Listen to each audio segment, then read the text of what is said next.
Well, well, well, here we are at Battle of the Cryptos, New York City, at Slate Restaurant and Bar and Hotel and Spa and Gymnasium. Actually, Slate is a beautiful place here, and I'm with the man himself, Bart Kellerman. And Bart is the sponsor, the overseer, and the man who put it all together. There's a lot. We're covering a lot of cryptos lately, Bart. You know, we met you maybe a month ago, and you were easily my favorite guy there that night. Tonight, not so much. Okay. No, I'm just kidding. What's changed? Here we go. I'm going to do a little housekeeping, we call that. Was it something I said? No, you're doing great. All right. So we're at an event called Battle of the Cryptos, New York City. It's the precursor to the actual event tomorrow. This is like the cocktail. Yeah, you know what we have to have. What I found was, because I do these events all around the world, from Shanghai to Hong Kong to Frankfurt, London, New York City, and typically people are flying into my events because I have a global coverage. So what I started hearing from a lot of my participants was, Bart, can we get together before the event? And I was like, well, no. I mean, I gotta work really hard and get everything ready. Right. And I said, why don't we do an official cocktail party the night before for a lot of the people that are coming in from overseas? Right. And then that grew, and we actually pioneered that concept in Shanghai, and now all the events in Shanghai have an event the night before a big conference. Now, so you would call it Battle of the Cryptos. So what is the actual event, and where is it tomorrow night? Well, the event is actually tomorrow, and we have a big ICO roundtable. Now, for the first time, most of the conferences that you go to in this industry are basically presentation, panel discussion, presentation, lunch, coffee, and boom, it's over. But what we're doing is what I would refer to as a hard fork from the Battle of the Quants. Because the Battle of Quants, the format there, which has been going for 13 years around the world, was basically you start off, we introduce the ICOs to the investors, and then we have a keynote. And then for the rest of the day, we have presentations, we have meetings as well on the side between investors and managers. So really, if you want, you can come to the event and never actually sit in the conference. You can just have one-on-one meetings with investors. That's all preordained, pre-organized with a scheduler. And then we have another cocktail party tomorrow night. So we really focus a lot on the socializing. I mean, I've actually been to some of these events, and there's no breaks. You run the risk of like people on TV drinking and getting sloppy, and I would never do that. No, but really, what is a hard fork? It's taking an original concept and making it better. And we've actually improved the concept for the crypto world. And we've gotten tremendous response. I mean, we have Patrick Bird from T0. That's one of our primary sponsors. We have Polymath. We have Swarm. All the guys that are doing security tokens, which is really supposed to take off in 2018, are here to talk about what's going on. And as you know, there was a recent SEC investigation into a lot of firms, so I think we're going to hear a lot about how that's going. Yeah. Now, I want to just backtrack for 1 second. When you say a hard fork, Bitcoins are based on what we refer to as BitChain technology, right? Is that correct? Yeah. And when I think of the word fork, it means improving upon or forking off of the actual initial technology. Is that what we're talking about here? Yeah, well, it's very interesting because a lot of the technology out there is open source. I mean, I went to a conference and they actually published in the first 10 pages the white paper for Bitcoin. So that code is actually available, and that code can be grabbed by anybody and improved upon, and then you can come out with a more improved version using the original terminology and just adding other words like Bitcoin Lite or Bitcoin Gold or what have you. So a lot of these are hard forks, so you usually either have one or the other, or both, depending on what your strategy is. But if you believe in the new fork and you have enthusiasm for it, it can be successful. So our Battle of the Cryptos is a hard fork on an improvement on an existing concept called Battle of the Quants. Now, Battle of the Quants is going to continue running. Yeah, Battle of the Quants. Bitcoin is still running. Well, people, I have to say that your original area of expertise was quantitative trading. And you know what's interesting? It's the people in the financial world, those that are in the quantitative space, very bright, cream of the crop type guys. These are the guys that are taking a step the quickest and the most efficiently into the crypto space. Yeah.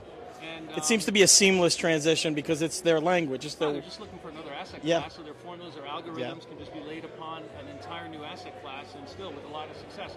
And look, for the last 8 years, there's not been any volatility. People made a lot of money on betting, against volatility. Sure. And now volatility is back. Well, now all of a sudden they've been handed this gift called a new asset class with tremendous volatility. And this is where the quants do their best. Yeah. So a lot of them are moving on very rapidly. We have a couple of traditional quants coming tomorrow that are going to talk about what's different from what they have been trading and overlaying their strategies in the crypto world. Yeah, they're going to be applying their technology to the crypto world, which is essentially what you're doing. And it seems It's the wild, wild west out there, isn't it? Isn't it a little bit crazy? Like, there's no regulations. There's, it's hard to rein it in, but the math doesn't lie. So is that why quantitative computing is so prevalent? Yeah, and that's why quants really don't have a problem with some of the rules that the SEC has established in terms of insider trading, because the machines doesn't really apply. Don't know insider trading. Right, it doesn't apply. The algorithm is the algorithm, and that's it. And the SEC has been so restrictive in terms of what you're able to do as a trader that a lot of them are turning into quantitative traders. And there's so much data out there that even discretionary traders can use to trade. Yeah. And really, I believe in the concept of a combination of a machine and a human trader. Machines give you all the data, make recommendations, and the human actually presses the button and enables. Yeah, sure. But of course, fully systematic strategies are out there, and they're doing well, and they're doing better than ever. Now that volatility is back in the market, so we focus a lot on that tomorrow. We have a panel of investors that are going to talk about their investments in quantitative strategies as well as discretionary strategies within this space. We're gonna ease people into the whole quantitative world. It's a lot to take in. Yeah, and then we also have a panel just on that's run by Pantera that is just about just the traders talking about what they've found. And actually, there's a presentation exclusively, a former Goldman Sachs analyst who went into trading, who's going to talk about the risks involved in trading quantitative strategies. So. It's going to be a fantastic, very, very informative day tomorrow for anybody who's interested in the financial aspects of blockchain and Bitcoin. Yeah, so I guess the next question would be is that specifically, what is the technology being used for? And I heard you mention security tokens and not coins. Is that by design, or is there a movement away from the terminology, like the coin terminology, as token? Is it referring to it as are tokens better than coins? Well, I mean, and what's the difference? Security tokens, basically, you're securitizing equities. And there's another presentation, securitizing the world.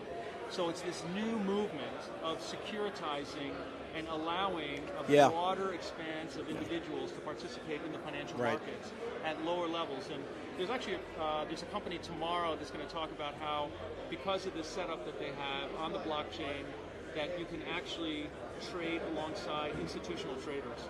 So enabling unique, opportunities by securitizing assets and allowing smaller investors access to what in the past was only available to institutional investors. Yeah, sure. It seems like those worlds are converging a little bit now. Right, and Patrick Byrne from T0, who's really one of the pioneers as well as Polymath, are going to talk about the move into security. Now, this whole securitizing tokens has become very popular. As a matter of fact, McAfee, who I like to refer to a lot because he's become sort of a prophet of the industry. We talked about McAfee and his incredible speech at the conference there in Florida, was it? Yeah, but it was in Texas. But one Texas asked him a question, and it said, what do you think the big movement, or what's going to happen in 2018? What are the trends? And the number one trend, he said, was securitized tokens. So and that's a main subject of the Battle of the Cryptos as well. Yeah. So I'm really looking forward to that's incredible. What has to say, and what Polymath has to say, and what Swarm has to say. I mean, I know this is your event, and I want to say thank you for taking the time to talk to us. I know you have to get out there and meet your people, so to speak, and work the room a little bit because they're all here to see you. I can see people, they kind of adore you here. Maybe they're here to see you. I don't know. Yeah. I think half the people, without question, are here to see me. The only thing is, I don't know if I have as many Bitcoins as you do. And I was wondering if I could ask you or some of the people, maybe can we get a few Bitcoins? Maybe Courtney and I can split a few. Yeah. Well, what do you think? You know what? I can take a look, but I know that there's something that I do have that might be interesting to you. What's that? And that is, we have a special for you, a golden Battle of the Cryptos inaugural pin that you should wear with pride, because this is going to be the most successful and sought-after event worldwide for investors and managers of crypto funds as well as ICOs. How is this possible? How is this possible that you would bestow this honor upon me? Not very many people are going to have it. But I know that. There are only so many made. There's only 21 of those. There's only 21. Made. Here tonight in the bag in the back. Right. Well, I'm gonna. Value will go up. Yeah, right. I'm gonna see if I can get this listed on BitConnect or not BitConnect, but Bitfinance, Binance or something. We're calling that a pin Cryptochi. Cryptochi. I have a Cryptochi. Bart, thank you so much, man. Awesome. Thank you for all the work that you do, and for also for educating me and the people that watch Be Terrific, and always for being gracious. I can't wait for tomorrow night. We're going to cover the event, and like you said, we'll get some more people in here to talk. Thank you. Enjoy the night. Thank you so much. Thank you very much. And I'm going to put my pin on, and I'm going to wear it with pride. Hold on, people. I just want to see if I can get this pin on.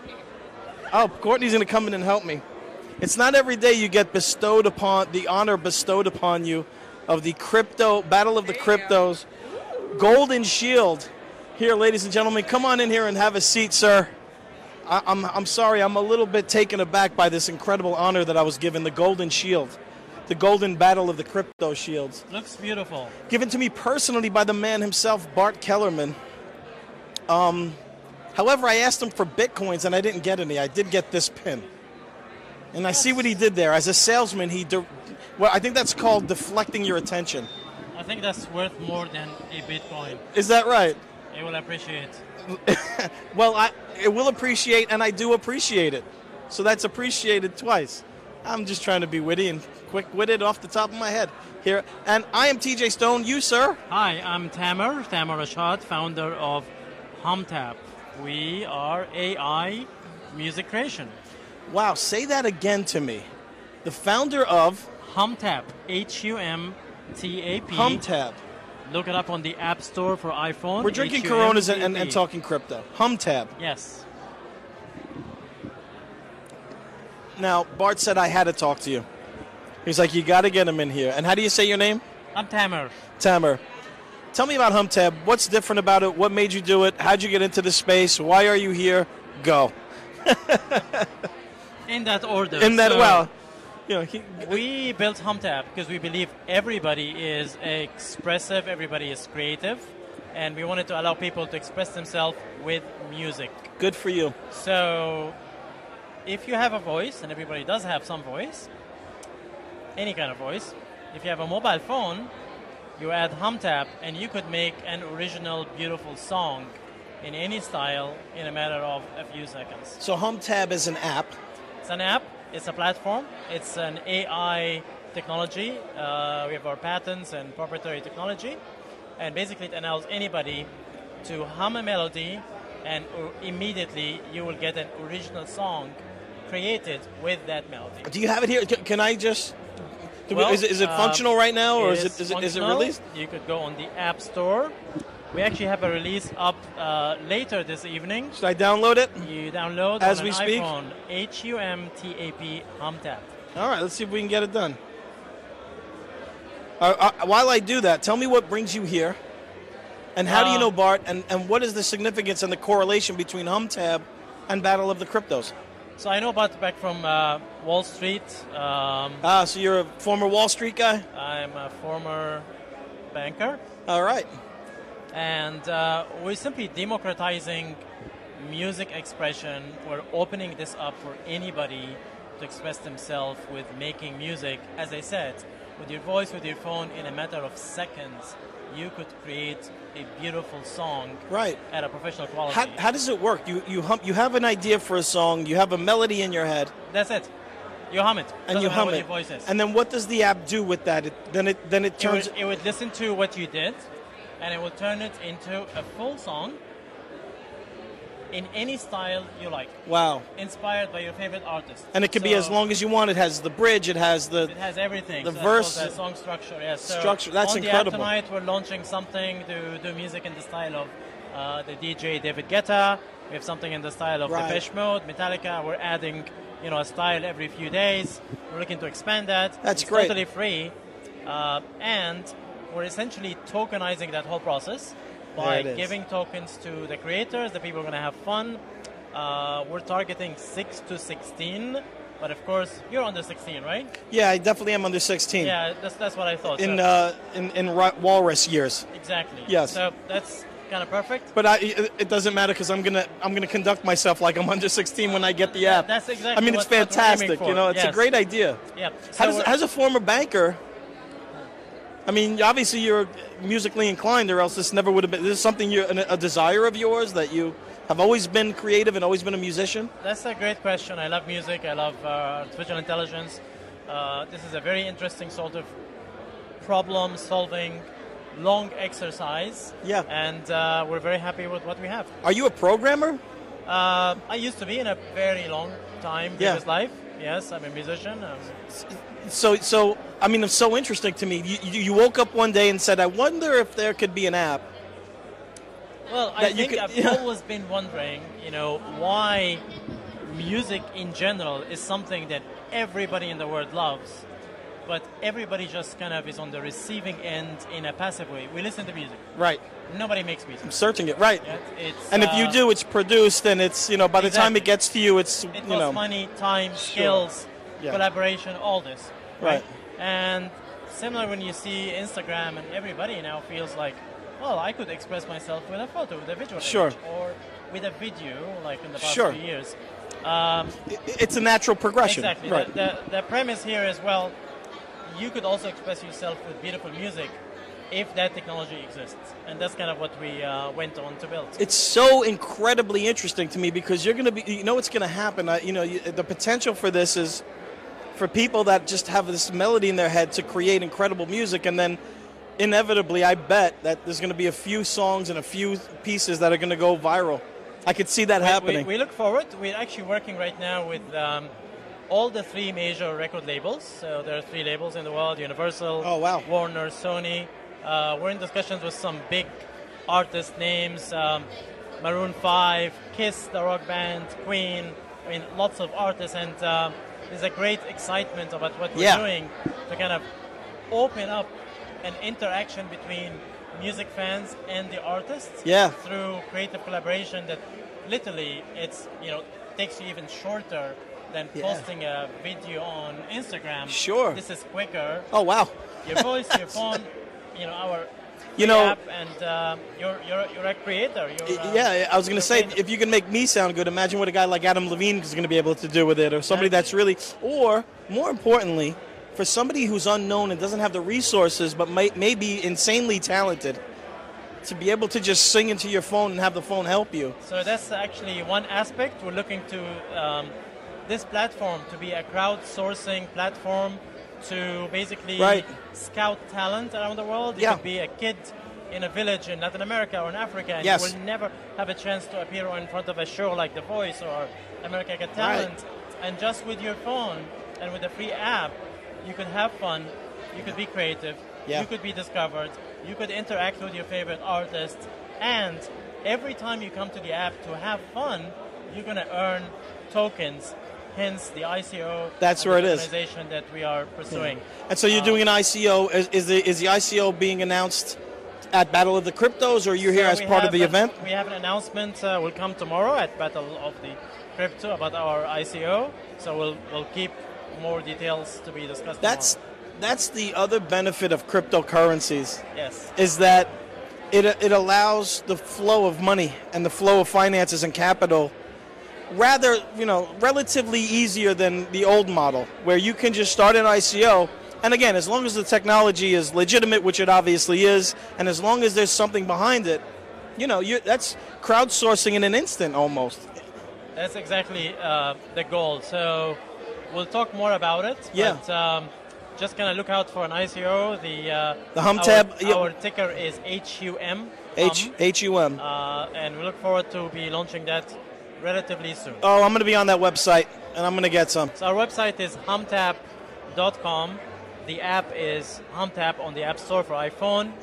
We have a new version coming up later tonight. So have fun. I can't wait to download it and start singing into it. Have fun, hum, make music, have fun, and thank you, sir. Look forward. Well, there it is, humtab.com. Thank you for your time. Thanks for stopping to see us. Absolutely. Again, another example of how cryptocurrency is kind of changing the world. Thank you. Good luck to you. We'll see you tomorrow night. See you tomorrow. Thank you very much. Incredible.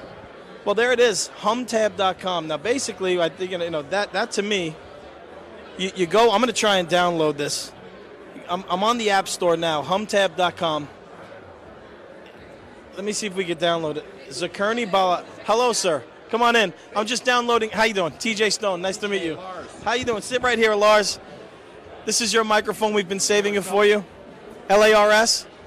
I am. Let me see. What do you got there? So, yeah, Lars. I mean, I'm a Metallica fan. Of course I know who Lars is. Good. You get that comparison all the time? Yes, I do. That's all people, especially my age. Yeah. Yeah, Metallica. My son's name is Lars. He's born 23 years ago, but I'd bump into people and like, oh, cool, you name your kid after the Metallica drummer. I'm like, Yeah, okay. No, it's my name. No, the Metallica drummer has my name. By the way, let me just hold this up for a second. Yeah. The name of the company is Salt. I like to do this. I don't know why. It makes me seem professional. Lars Soderberg. It says that you are a blockchain asset management. Asset. I was just talking to Bart about what blockchain has become, and if I was going to ask him, well, first of all, if you can, before we go any further, maybe just tell everybody who you are, what the name of the company is, and what you do essentially, and then I'll pick your brain a little bit, if you don't mind. And if you could, just a little housekeeping, get the mic a little closer because of the music. Thank you, sir. Sure, happy to do that. Fantastic. Well, I am Lars Soderberg with Salt Blockchain Asset Management. My company is an extension of Salt Lending, which has been around for a little bit, and we are globally the first lending platform that's been built where if you own certain blockchain assets today, like Bitcoin and Ethereum, you can borrow on it. And we have a very technologically proficient, secure platform where you can get access to some liquidity on your Bitcoin or Ethereum without having to sell them. Then blockchain asset management, Salt Blockchain Asset Management, is my part of the company where we're the funding vehicle for that. We have a hedge fund that if people want to get paid a premium for a credit fund where the collateral is a blockchain asset such as Bitcoin, it's a very interesting structure, and it's also the first hedge fund. We're the first credit hedge fund of its kind in the space.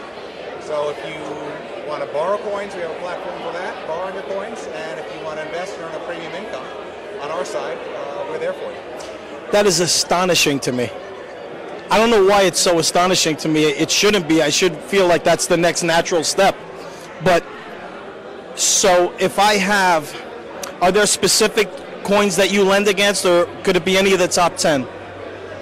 In time, it'll be any of the top 10. It will be even, we'll take it a step further, it'll be anything blockchain related. Really? We're a little ways away from that, but we need volume and liquidity on the coin itself. Yeah. So the platform can hold any of the coins, but in order to run it in a secure fashion, we have to have enough liquidity and volume on the coin. Well, that's what I was going to say. It's not based on a hard asset. It's based, well, right.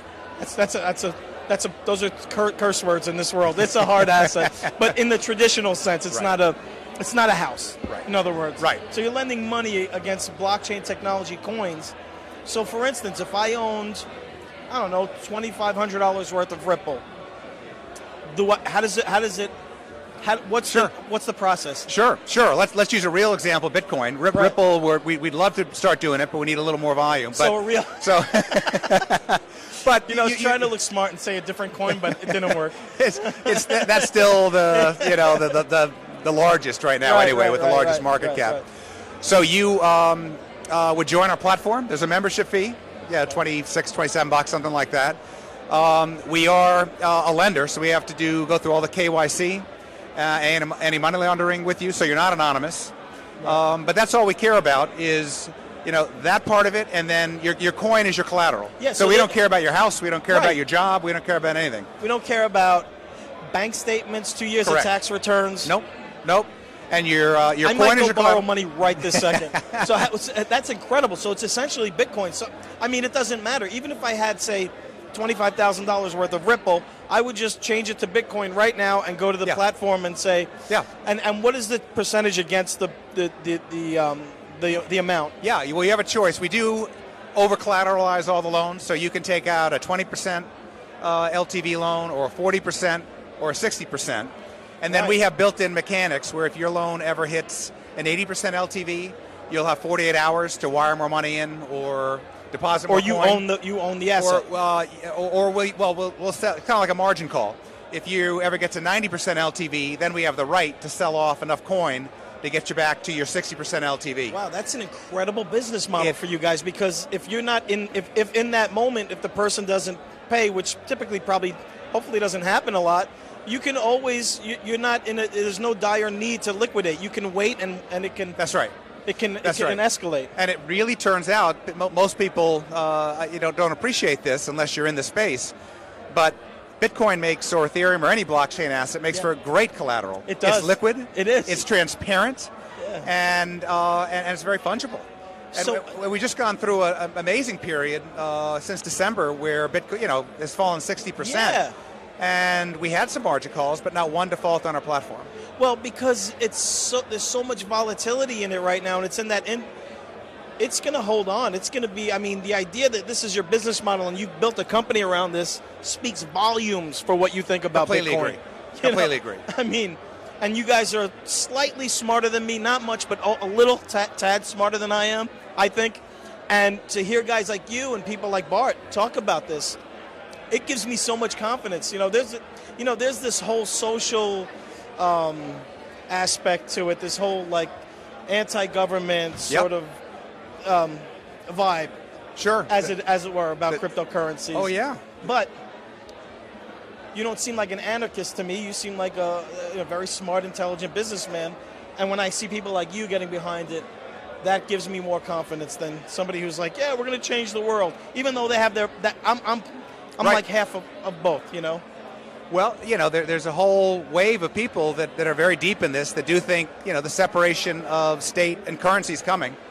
And, we're a part of that. And if that is actually going to happen, we're going to have to find many ways for people to adopt the use of Bitcoin or any blockchain currency. And this is just one outlet to mainstream it. I don't know. Do you think that there is a separation coming, or is there going to be there's going to be a convergence, I think, eventually? Because whenever we talk about Bitcoins, we never say you can get, my Bitcoin is worth 3 cars. We say it's worth $10,000, or it's always against the dollar, right? Or the yen, or whatever currency your country is. So you think there's going to be a convergence, and there's going to be less of a pushback from the governments, and more? I don't know. It's hard to tell. I don't know. Governments for centuries have wanted to control currency. Going back to the Roman days and paying soldiers, and governments can be pretty prickly. Now, that said, enough people adopt the use of this, and it becomes more and more mainstream. Then, which I believe it will. I think then so. We'll just see. I can't predict what governments will do at all. Is there a limit, a dollar amount limit that you'll lend? Is it 100,000? Is it $1 million? Or is there a cap or a minimum or a maximum? No. We've got multiple $1 million loans right now, and it's really all about over collateralizing a loan on our system. It's the collateral. It's phenomenal. I don't know why. I love this more than anything so far. Well, it's novel. It works. It's really up and running now from both the lending platform, and then if people want investment opportunities to earn money on other people's loans, it's there. Let's say this, like right now, a lot of people, I obviously know a little bit about it, so I'm a big fan of Tron. A lot of people don't like it, I don't know how you feel about different coins or if that even means anything to you, but let's say I had $100,000 worth of Bitcoin, and I'm not capitalized, I don't have enough I want to buy $100,000 worth of Tron. Yep. Come to you, I take a loan, I buy Tron because I think it's going to pop. I make 30, 20, whatever percentage. You can make 1,000. Yep. Make that money, settle with you guys, and then you can do whatever you want with it. We have a lot of businesses that fund their businesses through our lending platform. They can't take their coin and get a loan at ABC Bank, but they can come here and fund their business for the next few years. I buy and sell houses. Part of what we do with our company is they follow me around with a camera. We do real house flipping in real time. And my brain is spinning right now because I'm thinking, what? I could just liquidate some and go get a house and flip it. How long have you been doing this, and what spawned it, and whose idea was it? Well, Sean Owen is our CEO, and there's several founders, but it was Sean that a few years ago, and he's been an early adopter, pretty well known in this space. He literally walked into a large national bank, several of them, and said, look, here's my balance sheet, and I want to borrow money to start a few things. And they, of course, looked at him like he had horns coming out of his head. He's a very wealthy man. Yes. Yeah. So they obviously wouldn't let him borrow on his coin. Yeah. So he's like a lot of smart business people, I'm going to fix that. I love him. I'm going to build a platform. I love you and I love him. So he spent the last 2 years building out this platform, which is very robust and costs a lot of money, but the technology is there, and it It's working. It's been up and running, and it's phenomenal. And how early on did you jump in? I started this year to build out the asset management division. The lending part is very robust, but I'm on this part to raise the money to fund the loans. Is it seamless at this point? Is it like, how quickly does it take place? If I wanted, I'm looking at a house, I have Bitcoin, I want to buy a house, say 200,000. How quickly would I have that money in hand as a guy who needs to go on and liquidate? Oh, in matter of days. I mean, it's you got to find us on the website and fill out the information and buy your membership, and then it moves from there. But it's one of the great things about blockchain technology, which this is all built on, is it's rapid. That's the thing I wanted to ask you. So we all know, assuming people watching this know the story behind blockchain and how we don't know who Satoshi is, or do we know? And there's a group of guys. That's a different show for a different time. But are you astonished by how it started and what it's become? Yes, of course. And the thing that really astonishes me is the lightning pace it's moving. This is not, this is faster even than the internet stuff in the 90s. I mean, it is moving and working, and the adoption rates, I mean, most people, I'm sure, read the same articles I do, but companies that are moving their supply chain management, everything, towards this technology, they're the ones that are going to get efficient faster than companies that don't adopt. So it's amazing, yes. Yeah, I mean, I guess, essentially it was, for lack of a better explanation, I don't want to get too deep into it, but it's mathematical equations and problems that are being solved, and computing and hashtags and hashes and nodes, but it seems to have spawned this other. It's the same thing. It's all the same, but now there's millions and millions of people doing it. Yep. And it almost created its own energy and its own thing. It was never. I don't think anybody could have foresaw this that was in at the beginning. No. Yeah. No. And what makes the technology so solid that a company like yours would go, we'll lend money against it, no problem? Well, the technology we built into the platform is incredibly robust. Solid. We call it the Salt Oracle. But it's the blockchain, the distributed ledger. That is a big part of what makes it secure. It's not one server with a firewall that's trying to fend off all comers. This is millions of computers that are verifying all our transactions. That's the thing. And how secure is that? First of all, if you don't have I'm not going to say nothing's impossible, but the time and the energy and the wherewithal and to even begin to start thinking about hacking, it's not even a consideration. It's impossible, almost. Right. I would say. Right. I mean, you would have to have. I don't know how you do it. I don't know how you do it. That's what I love about it. And Right. I think that's what scares governments, and not scares, but I think that's what makes governments take notice. They say, wait a minute, how can we control this? And the only possible way would be to shut down the internet. Yeah, good luck with that one. Good luck with that, So again, Correct. It's Salt. I mean, Lars, I could talk to you all night. This is I astonishing, appreciate it, man. It's fun. It's fun. It's the name of the company is Salt, and the website? It's just salt.com. Salt.com. You got the website, salt.com.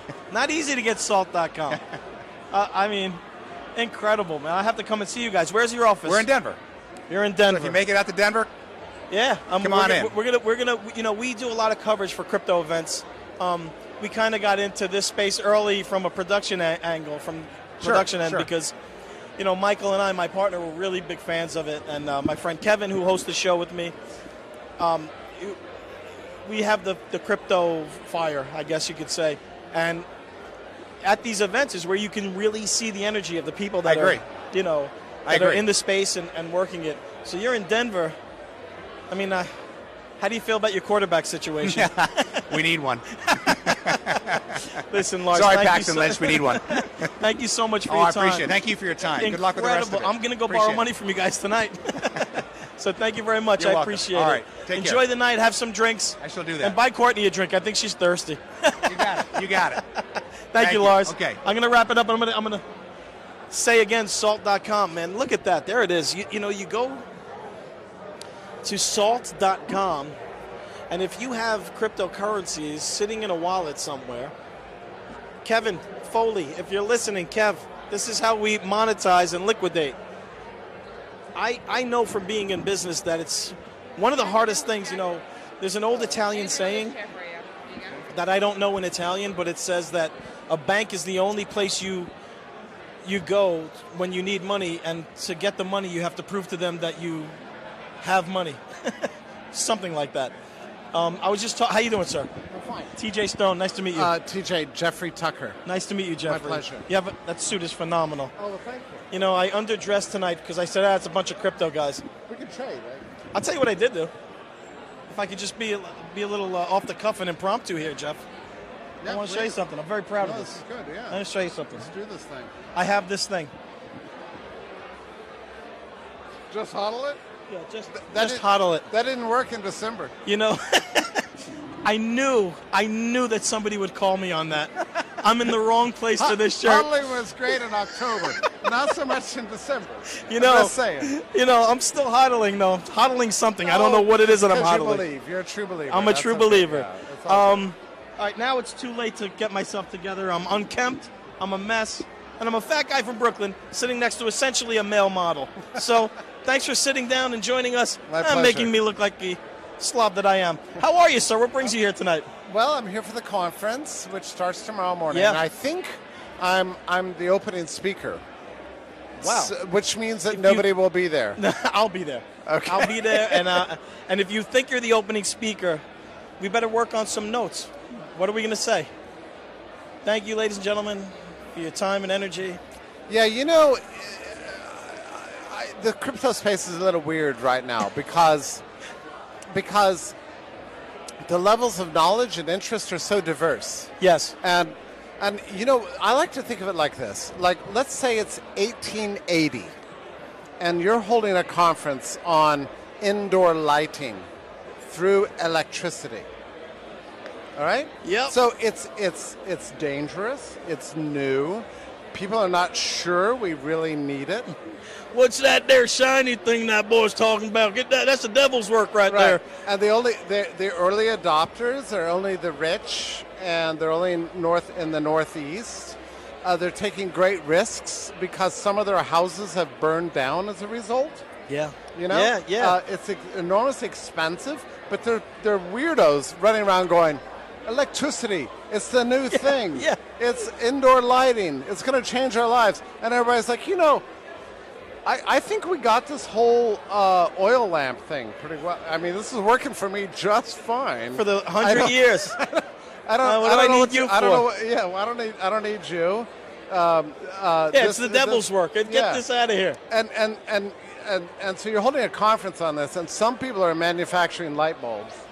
Others are off the streets curious, you know. Yes. And so that's what some people are putting up these poles that we don't know about. Yeah. You know, why are these? Exactly. What are they doing with this stuff? Right. What's that wire? Right. What is wire? Right. What is wire? But before, I think I jumped the gun a little bit. Yeah. What brings you into this space, and what's your area of expertise? Okay. My core expertise is actually monetary theory. Monetary theory. Yeah. My training is entirely in economics. Oh, fantastic! But right now, this is your alley. Yeah. So I run editorial. I'm the editorial director of the American Institute for Economic Research in Great Barrington, Massachusetts, which is the earliest economics think tank founded in America in 1933. Wow. So I'm running editorial affairs for them, which is awesome. But in addition to that, I run a hedge fund, and I also have recently opened up the Atlanta Bitcoin Embassy. So I love Bitcoin. Embassy, right. Whose function is? Well, to serve as a community organizing center for all matters crypto. In Atlanta, the wealthiest unbanked population per capita of any place on the planet Earth. So where is that? Atlanta, Georgia. Is the wealthiest? The wealthiest? Unbanked per capita population. Oh, wow, that's interesting. Of anywhere in the world. Wow. In other words, we have a ton of people there who have a lot of money but don't trust the banks. Yeah, unbanked. And so as a result, Bitcoin and crypto generally is hugely fashionable and insanely popular in Atlanta. And I think it's more than that.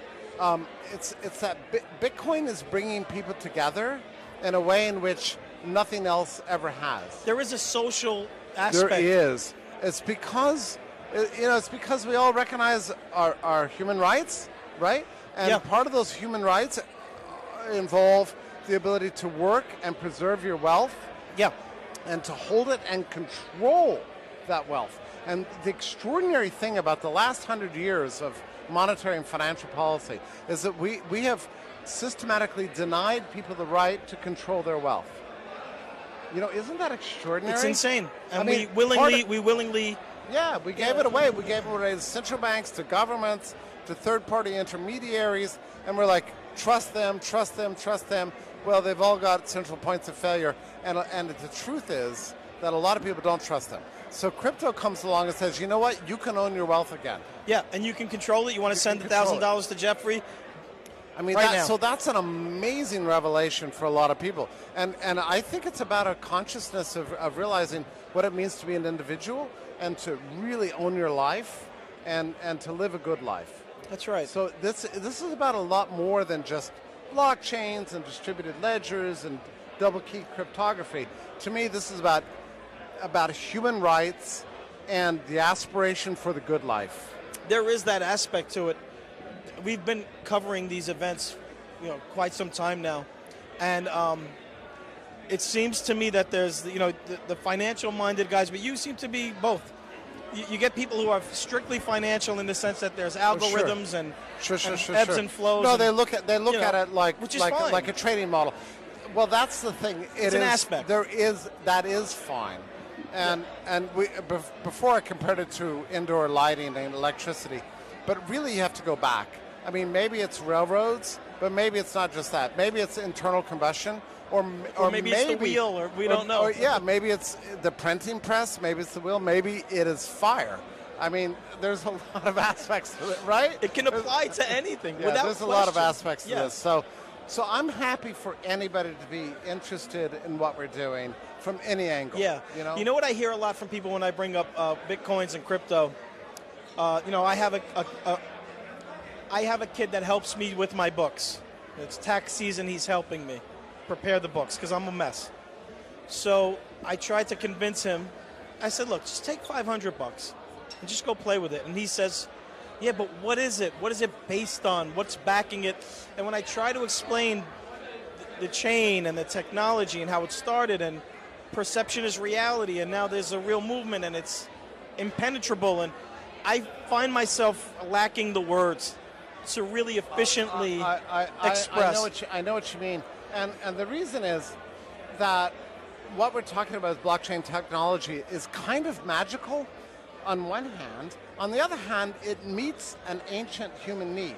Yes. Like you can go back 150,000 years and in human history and see that human beings have strived for a technology to document their ownership claims and find more peaceful ways of dealing with each other, right? So we use stones, Yes. we use clay, we use papyrus, we use parchment, we use vellum, we use paper, we use databases, and all of them had the same problem.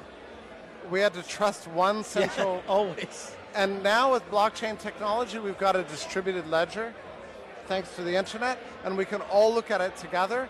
And finally, we can find ways of knowing and trusting and believing and dealing with each other based on truth. That's incredible.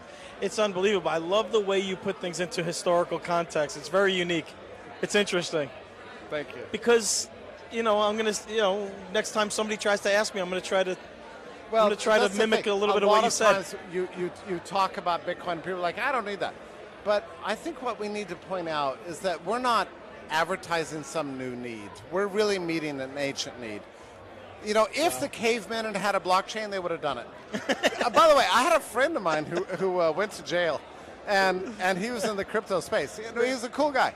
Yeah. But you get into trouble. A situation. So in Brooklyn, we call that a little situation. Right, a little situation. Little situation. So he tried to start a blockchain in prison, and yeah. So the money in this case was cans of mackerel, right? Because they don't have dollars, whatever. So they're using cans of mackerel, and they're all trading mackerel cans. And he comes to everybody. He's like, guys, this is really inefficient, you know? What are we doing with these macro cans? Let's have a ledger. He's like, listen, guys, if you're going to extort somebody, macro cans is not the way to go. You have to extort them for spam. Spam has always been there, and it always will be. No, go ahead. No, he came up with a ledger, and he's like, oh, here's our macro can. Let's just keep this ledger so we don't have to trade cans. We can just change the ledger. But I know that not everybody trusts me, so let's assign, by vote, Democratic vote, 8 people to keep the same ledger, and we'll rebalance the ledger every day at 3 p.m. Was he in the greatest prison in the history of life? Well, that yeah, he was right? able to he's a genius, implement so this? he organized all the prisoners Oh, they must have loved him in there, into right? a blockchain. But the problem is that life is a little uncertain in a prison. Like, you never know who's going to show up to the meetings. Understatement of the year, by the way. So life is a little uncertain in prison. Yeah. Okay. So after about 5 days, it worked okay, but then some guys didn't show up, and then they got in disputes about what the ledger said. Yeah. It's like, no, that guy got a haircut that was 2 macro cans, and another guy's like, no, I don't think he did. Yo, my man, I don't care what that ledger says. That was 2 macro cans, my man. Yo, man. So it became a problem. So clearly what this blockchain in prison needed was the internet. Yeah, it needed Right? the internet, It of needed the course. internet. Yeah. So the blockchain didn't quite work. So I went back to, well, there was also a problem that a guy got misbehaved and got taken to a solitary confinement. that's a problem. And they went to his cell and they found like 200 macro cans. Hidden under the bed. It's true. And so they grabbed so the warden's like, what are you going to do with all these macro cans? So he puts them out on the dining room table, and he goes, everybody go for it. So the problem was that now suddenly you got a huge inflation. It ain't a blockchain, my man. It's a mattress chain, man. It's under my mattress, bro.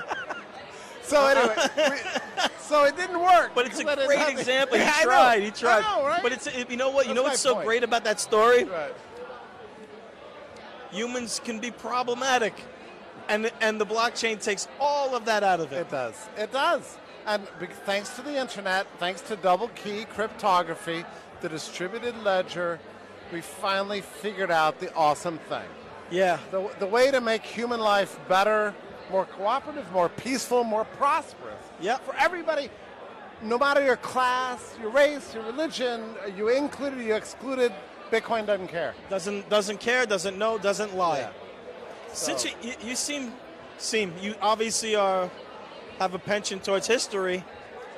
I touch on this, but I'm going to outright ask you, what do you think was the origin of, in your opinion, of Bitcoins and the BitChain? Was it one guy, Satoshi, or was it a group of guys? No.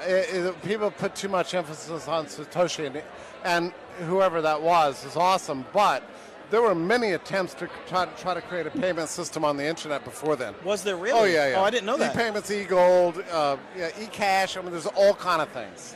Oh, really? Yeah. What was the first one you said? E-gold, there's e-cash, e-cash. DigiCash. There were a lot of them. And what was different about the BitChain? The BitChain was essentially saying, we're going to take all of these computer processing So power. the key innovation was to take the idea of a distributed network, which you remember it was in 1999 and 2000 when we first had the first experience with the distributed network with a file sharing technology. It came out in 1999-2000. Of course it did. I have no idea. Yeah. But anyway, right. So we had to, and that was a beautiful insight. Now, so we've got this, so everybody can kind of look at the same thing at the same time, sharing on a cloud. Sure. And making it distributed, so there was no central point of failure. But to unite that with double key cryptography was very important, because you have to have some means of discerning your authority to enter into the ledger to change it. Do you have a stake? Yes. Do you have access? Do you have authority? Do you have ownership rights? So you have to use double key cryptography for that, which is uncrackable. So it's beautiful. Uncrackable. Now there's a third element that becomes very important with Bitcoin. That was Satoshi, or maybe it was a group of people, their understanding of the properties of money itself. So money has to be fungible, uniform quality across all units, a high value per unit of weight, has to be portable, but very, very critically, it has to be scarce. If it's not scarce, it can't become money. So that was the problem that Satoshi had to solve. How do you scarcify digits? Digits are infinitely reproducible. They're infinite. So how do you scarcify So I them? guess the answer would be then make people mine for them and make it a finite number, and the only way to create more would be to mine. Is that the answer? That is, I think, the answer. I think that's a part of the answer. Basically, you had to create a ledger that was governed by a protocol, not by human discernment or decision making. So you had to computerize it basically, and to create an algorithmic system that strictly regulated the creation of these new mathematical units. So in your opinion, it's a group of guys, I think so. Yeah, no, sure it was. like-minded people who work together, and they worked for somebody like 8 years to do this, and then finally it came about. And by the way, when it was revealed, the Genesis block came out in early 2009. But you have to remember that what was it? January 2009. Yep. So the Genesis block. block, That was the initial part of the chain. Was revealed It was in 2009. Yeah, but then fully 8 months had to go by, where every day, and you can look back at the chain and see this, every day on average, there were about 100 transactions. And they're just hammering on it, like with hammers, like boom, does this work? Boom, does this work? Can I port this information packet, across geographically non-contiguous lines in a way in which it arrives as an immutable, intact source, regardless of peer-to-peer. Yeah. Does this work? Does it work? Does it work? And the code was changed and changed and changed. And it wasn't until October 5th of 2009 that Bitcoin obtained its first posted price. And that's interesting, because what is a price? Price represents the existence of scarcity. Why do we need a price? To allocate scarce resources. What was the initial price? Was it hundredths of a cent? It or was, it 3 cents? 1/16th of a penny. Were you aware of it back at that point in time? Yes. Did you get in extremely early and start? No. I was curious about it intellectually. Intellectually. So were you following it at that time? I was. I love the idea that you say October 5th. Yeah. That was the proof of concept. October 5th, 2009. That was the turning point of history. You want to hear hinges? Yes. Hinges of history squeak? That was the day. That was the day. That was the day. That was the proof of concept. That was the hinges of history where we the door opened. The whole world. It should have been the cover of the New York Times. It should have been. It should have been. And then subsequently, slowly, people had to figure out a way to trade, right? And there was was it Mt. Gox? What was the first? Well, the first big exchange, and there were a lot of exchanges, but the problem was that regulations were preventing exchanges from going online. Early on. Yeah. So Mt. Gox became, the de facto monopolist, but that was not because of any other reason other than government regulations and a lot of fear.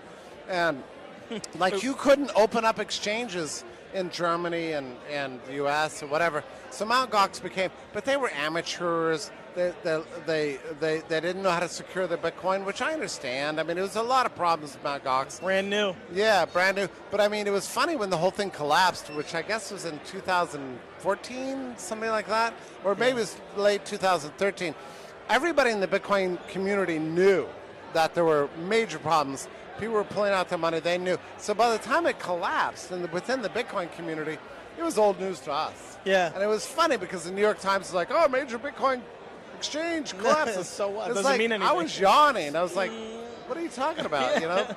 That's like if today you reported Trump got elected president. I mean, we already knew that, right? Right. It was just funny because the whole world's been so behind. Yeah. The crypto community has been so on top of things. Yes. And it kills me. My little Bitcoin story is that, I have a 13-year-old son. I was watching him when he was like 4 or 5 years old. My mind is wandering. He's bouncing around the living room, and I'm on the internet, and I read up about this Bitcoin thing. I download software. I start mining it, and I said, it's going to take a week to get one of these things? I don't know. So you can see where you and I differ as far as our introspection and our foresight. I was like, I'm going to go eat some ice cream and not do this.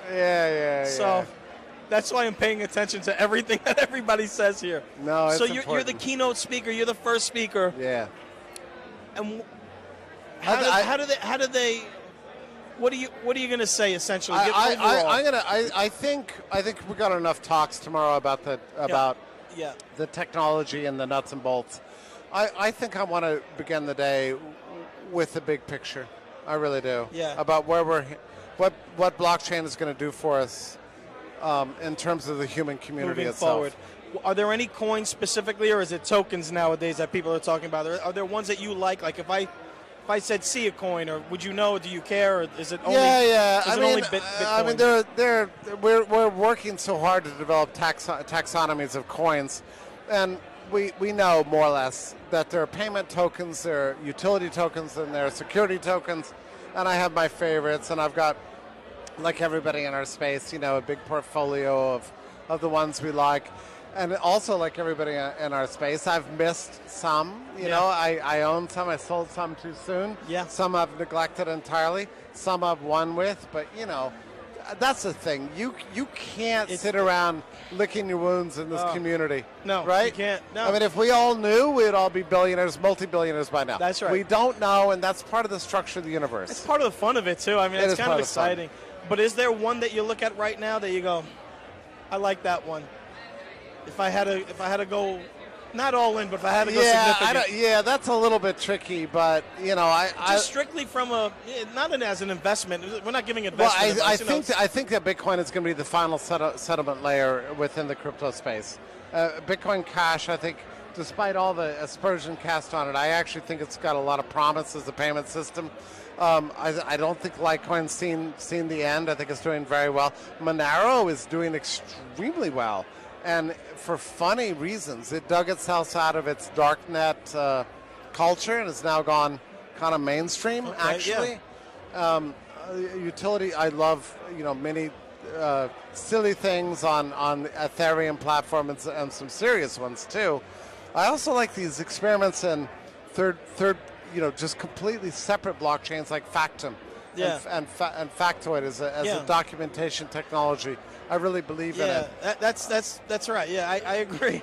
That's right. Yeah, right. He's right. Okay. I always ask people because I like Tron. I don't even know why I like it. I just like the guy. I like how people hate it. Hate Tron. What? Tron. There's people that despise Tron.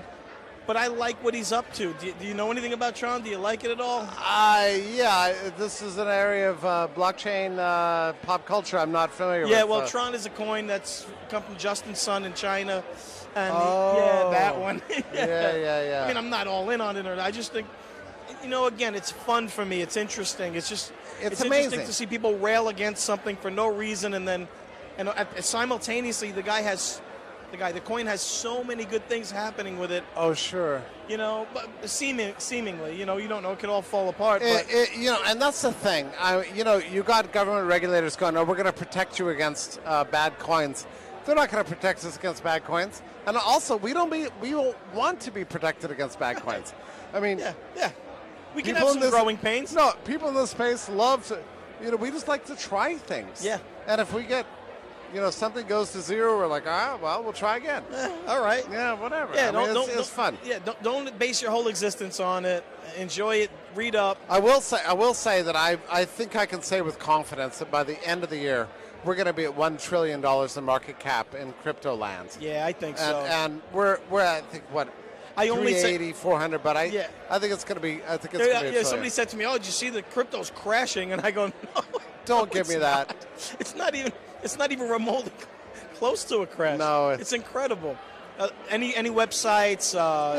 So Twitter. I do a lot of theoretical work at the American Institute for Economic Research, the oldest market-based think tank in America. I'm running the hedge fund Vellum Capital. Support my. We all have an idealist project, right? My ideal project. The idealist in me is with the Atlanta Bitcoin Embassy. That's what I'm really... I know, that's the Atlanta Bitcoin Embassy. I'm really excited about it because I think I think it's got a future, and I think it's going to give us a new model for human interaction, human cooperation. Yeah, so I'm excited and about Atlanta that. seems like a powerhouse waiting to Oh, happen. you better believe it. You know? It is. But thank Jeffrey you so Tucker, much. thank you for your time, sir. I'll pleasure. meet up with you later and Very good. try to get a drink from you. Very good. All right, thank Or to you. All right. I'll get one Very to good. you. All right. All right? That's the type of guy you buy drinks for, right? That's what you should say to me. You buy drinks for me, TJ. And I'm going to go back to my Just Hodl It t-shirt. I love this because this is such a... this t-shirt is such a fanboy type of thing to wear, and around these guys, they don't like that. Listen, it's nice to hodl. Hodl, by the way, means hold on for dear life. Look up the story of hodl, ladies and gentlemen, on Google. One of the funniest Bitcoin stories you're ever gonna read. Hodl was supposed to be hold, typed in by a drunken guy who was trading and got beat up one night. And I'm gonna take a sip of beer. Let's take a sip of beer before we do it. Salud. How are you, sir? Salute. Salute. You know, Chin chin chin, chin dan. I like that. Ching ching sounds Chinese, but it's actually Italian. It's Italian. It means cendano. It's a bastardization of the word cendano. Parla italiano? Io parlo poco italiano. Ho comprato una casa in Italian. Oh, do you really? Where? Vicino Portofino. Can I have the keys? I'm gonna head out. IRO? IRL. IRL. Somebody's asking him what IRL. Return on, I don't know, crypto. I am TJ Stone. Your name is, sir? Mitchell Dong from Pythagoras. Nice to meet you, Mitchell.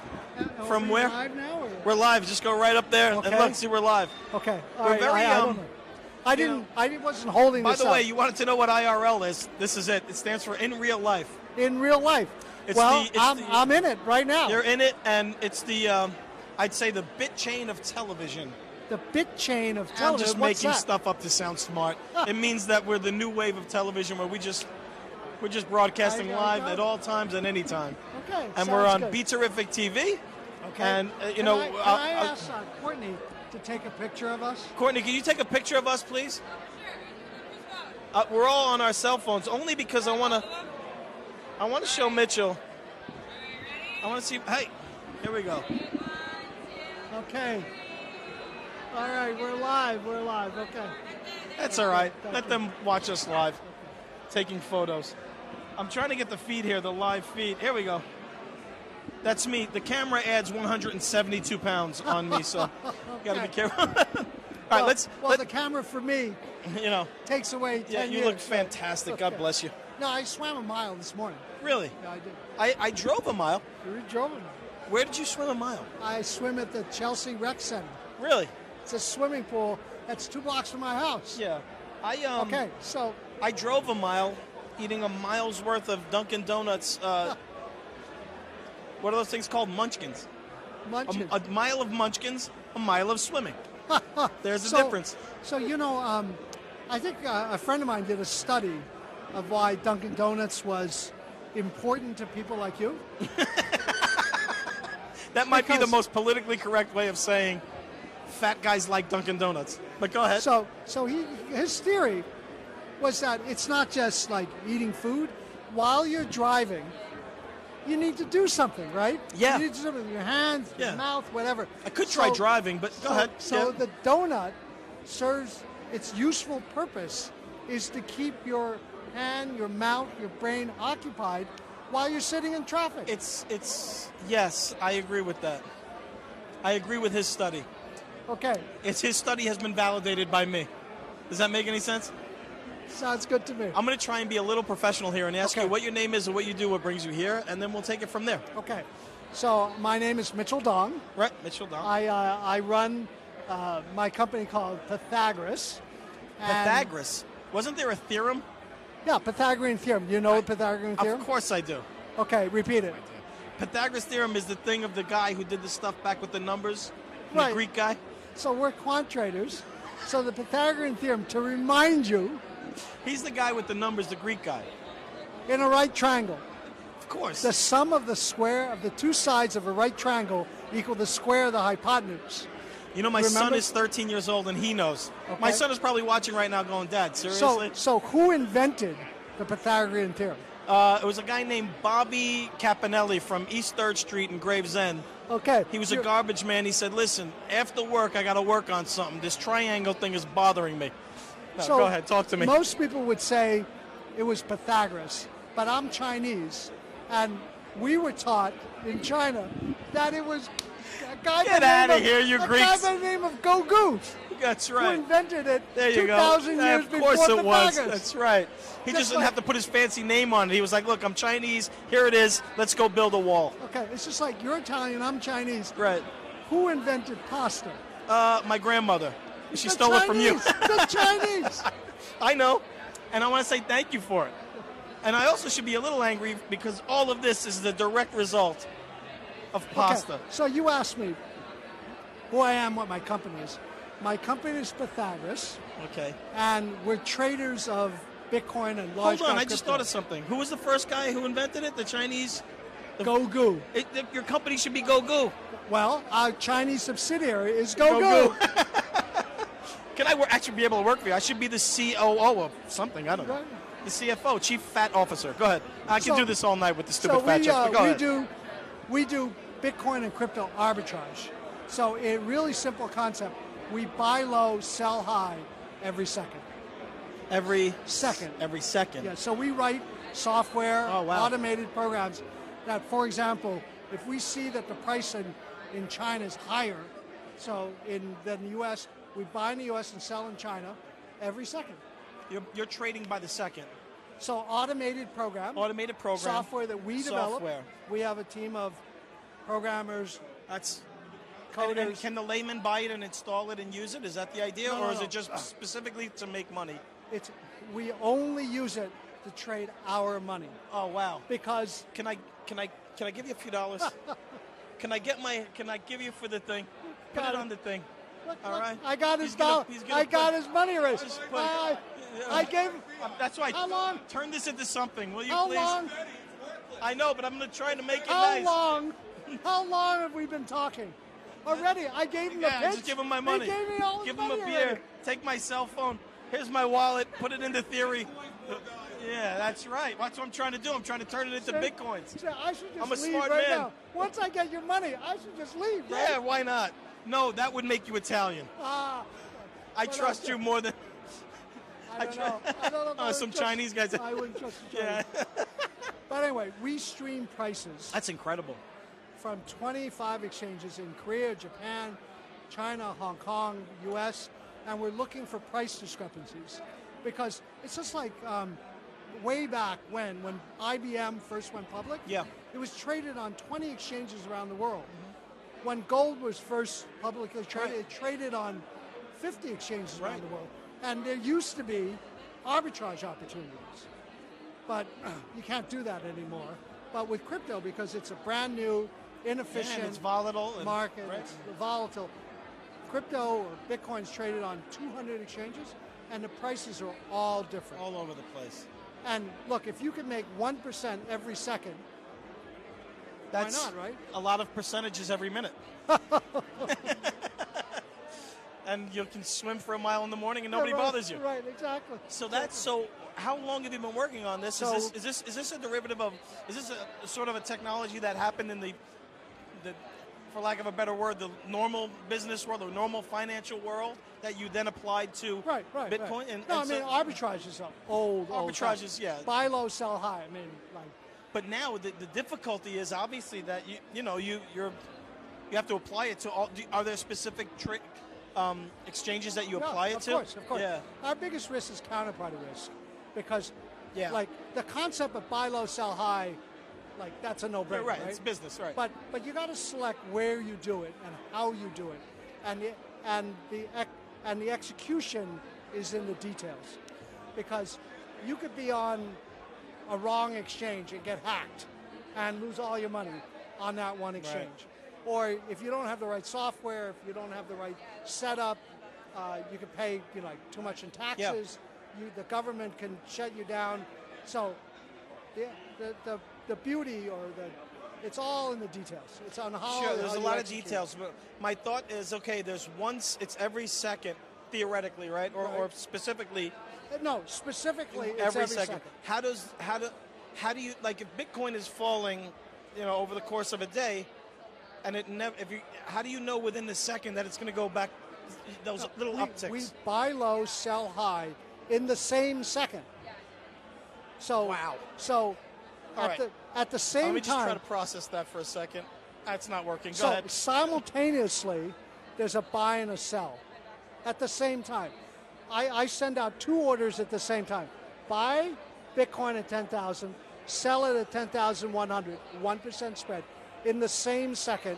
They're So from here you're buying for 10? Second. Is it on the same exchange? No. Usually it's between the United States and China. Oh, my Or Lord. U.S. and Japan, U.S. and Korea. Is there any way we can come and see that real time, or would you even want me in your... It's proprietary. It's proprietary. If you give me your money... I just did. I'll give you my money. Just take my whole wallet. I have a couple of pictures of my kids in there. Look, give them to me, and then you can take my money and I got go. his wallet now. Look at all of the credit cards. Look at the credit cards. Look at all this. These are my businesses, and they're not nearly as effective as what he's doing. And I asked Bart for a Bitcoin, and he gave me this gold shield. All right. Look, that's going to be worth something. Very rare. It's going to be worth something. The Battle of the Cryptos gold shield. So you've been in the space for quite some time, I would assume. Almost 4 years. That's great. And we have a 3.5-year track record, and but we're expanding, growing. Yeah. Offices here in New York? In New York, 20th and 10th in Chelsea. I'm going to... get that guy out of here. I'm just going to be out there going, please, I just want 20 seconds. That's all I need is 60. Give me 1 minute, 60 seconds of trading. Do you have people doing what I just did, saying, take my money and go trade? Or are you not? Well, we have to be very selective. Right now, we only have... In other words, rich people. Very selective, right? That's what I would be. Right now, we have... In the first year, it was only my money. Yeah. In the second year to now, it's only one other investor. So we only have 2 investors in the fund. I love it. I love it. What do you think, then? I mean, it's an obvious question. Obviously, you like the blockchain technology. We love it. Obviously, what is it about blockchain that you love? And I know this seems like an obvious question. No, it's going to revolutionize the world. Before I got into this 4 years ago, I looked at drones. I looked at 3D printing. I looked at artificial intelligence, machine learning, and I looked at Bitcoin. And Bitcoin just hit me in a certain way. I started mining. Somebody said, look, I could 4 years ago you started mining? Yeah, I could build you a printing press, right? Just print money. Yeah, so I thought that was cool. That's pretty cool. And did you have powerful miners, or was it just, I'll take a couple of computers and let them run? A couple of computers in the basement of my house. Yeah. At the time, I was living in Harvard Square. That's great. And my wife would go down to the laundry room. What the hell is this? And say, what the hell is this? Is the house going to blow up? It's hot. It's smelly. It's what are we doing? Noisy. And at the time, how many could you mine in a week, or how long would it take? I don't know. It was like a couple of Litecoin every day or something like that. Yeah, it was a different world back then. Yeah. So, after I got the first electric bill, my electric bill went from $500 a month to like $10,000. Yeah, did it really? And I only sold a couple thousand of Litecoin and Bitcoin. Yeah, that's the thing. So I decided to shut it down. But this is the light bulb moment. I had this Litecoin, I had this Bitcoin, and I looked at where to sell it. And there were all these different exchanges with all different prices. And I said, aha! There it is. Arbitrage. There it is. So I shut down the mining and went into arbitrage, and the rest is history. And you said, I'm going to capitalize off of this. Yeah, no, just buy low, sell high. It's so within a second. Within a second. Every second, 24/7. How much of a discrepancy is there from the lowest to the highest? Do we know? It depends. It's hard sometimes to say. it's 0, sometimes it's 1%, 2%, 5%, 10%. It depends on the market, because there are times when the spreads really blow out, and there are times when it's fairly boring. Now, you're buying low here, and you're selling high there. Yeah, right. We're scanning. Where's the cheapest place to buy in the world? Where's the most expensive place to sell in the world? It's going to sound like crazy, but the only thing that confuses me a little bit is the idea that you have to be liquid in this account and liquid in this account. Yeah, of course. We have to be liquid everywhere. Everywhere. So you're set up liquid, and you know that I just bought low here, but I sold high here. Right. And then what happens to the one you bought here? Does the program rebalance? Yes, we the rebalance rebalancing. Yeah. several times a day. Yeah. Because it's like Oh my God, you've got a bucket of water here, you got a bucket of milk here. This one is going empty. This one's filling up, and then in an end of an hour, a couple hours, you got to rebalance. Yeah. But crypto, you can move very quickly. That's the other thing. Is it only Bitcoins or is it all the coins? It doesn't. The computer we doesn't do, care. We do the top 10 Top 10. by market cap and market volume. So you don't care. I mean, not that you don't care. I mean, obviously you love the technology, but for you, it's not like there's this social. Like for you, the numbers make sense and you do it, but there has to be a side of you that says, "This is going to change the world," and I really like this coin. All right. So there's a different. That's a different question. Yes. My bread and butter is arbitrage, but my intellectual interest is I love blockchain, Yes. and I think it's going to change the world. It's astonishing to me. And it's going to revolutionize. I Yeah. mean, the simple thing is record keeping of the New York Stock Exchange, all banks, all insurance companies, Medical field. medical, whatever. That's a simple part of revolutionary record keeping. File sharing, on and on and on. Right. Go ahead. ICOs, Yeah. incredible revolution on Yeah. how to raise money. Yes. Because now you can do peer-to-peer between tech companies want to raise money Yeah. and investors that want to raise Yeah, direct without yeah. going through VCs. Yeah. There's a company here, Salt. Right. No, Lars, I know. I'm an investor. Well, I'm going to go and try to liquidate. In a different fund. I mean, I have different pockets. My main thing is arbitrage. I run another very small fund that invests in ICOs. We're an investor in Salt. You know, it's interesting. I was talking to Lars. I said, the way I make my money is I'm in real estate. I buy and sell houses. Right. So my brain was sizzling at the idea that I can take my cryptocurrency, and I have 5 houses I want to buy now. They're all 100,000 each. Maybe I have 100,000 in Bitcoin. I don't want to get rid of it. I want to hold it. So you can some borrow, more leverage. You could borrow or lend on Salt. They'll lend you based on your crypto collateral. That's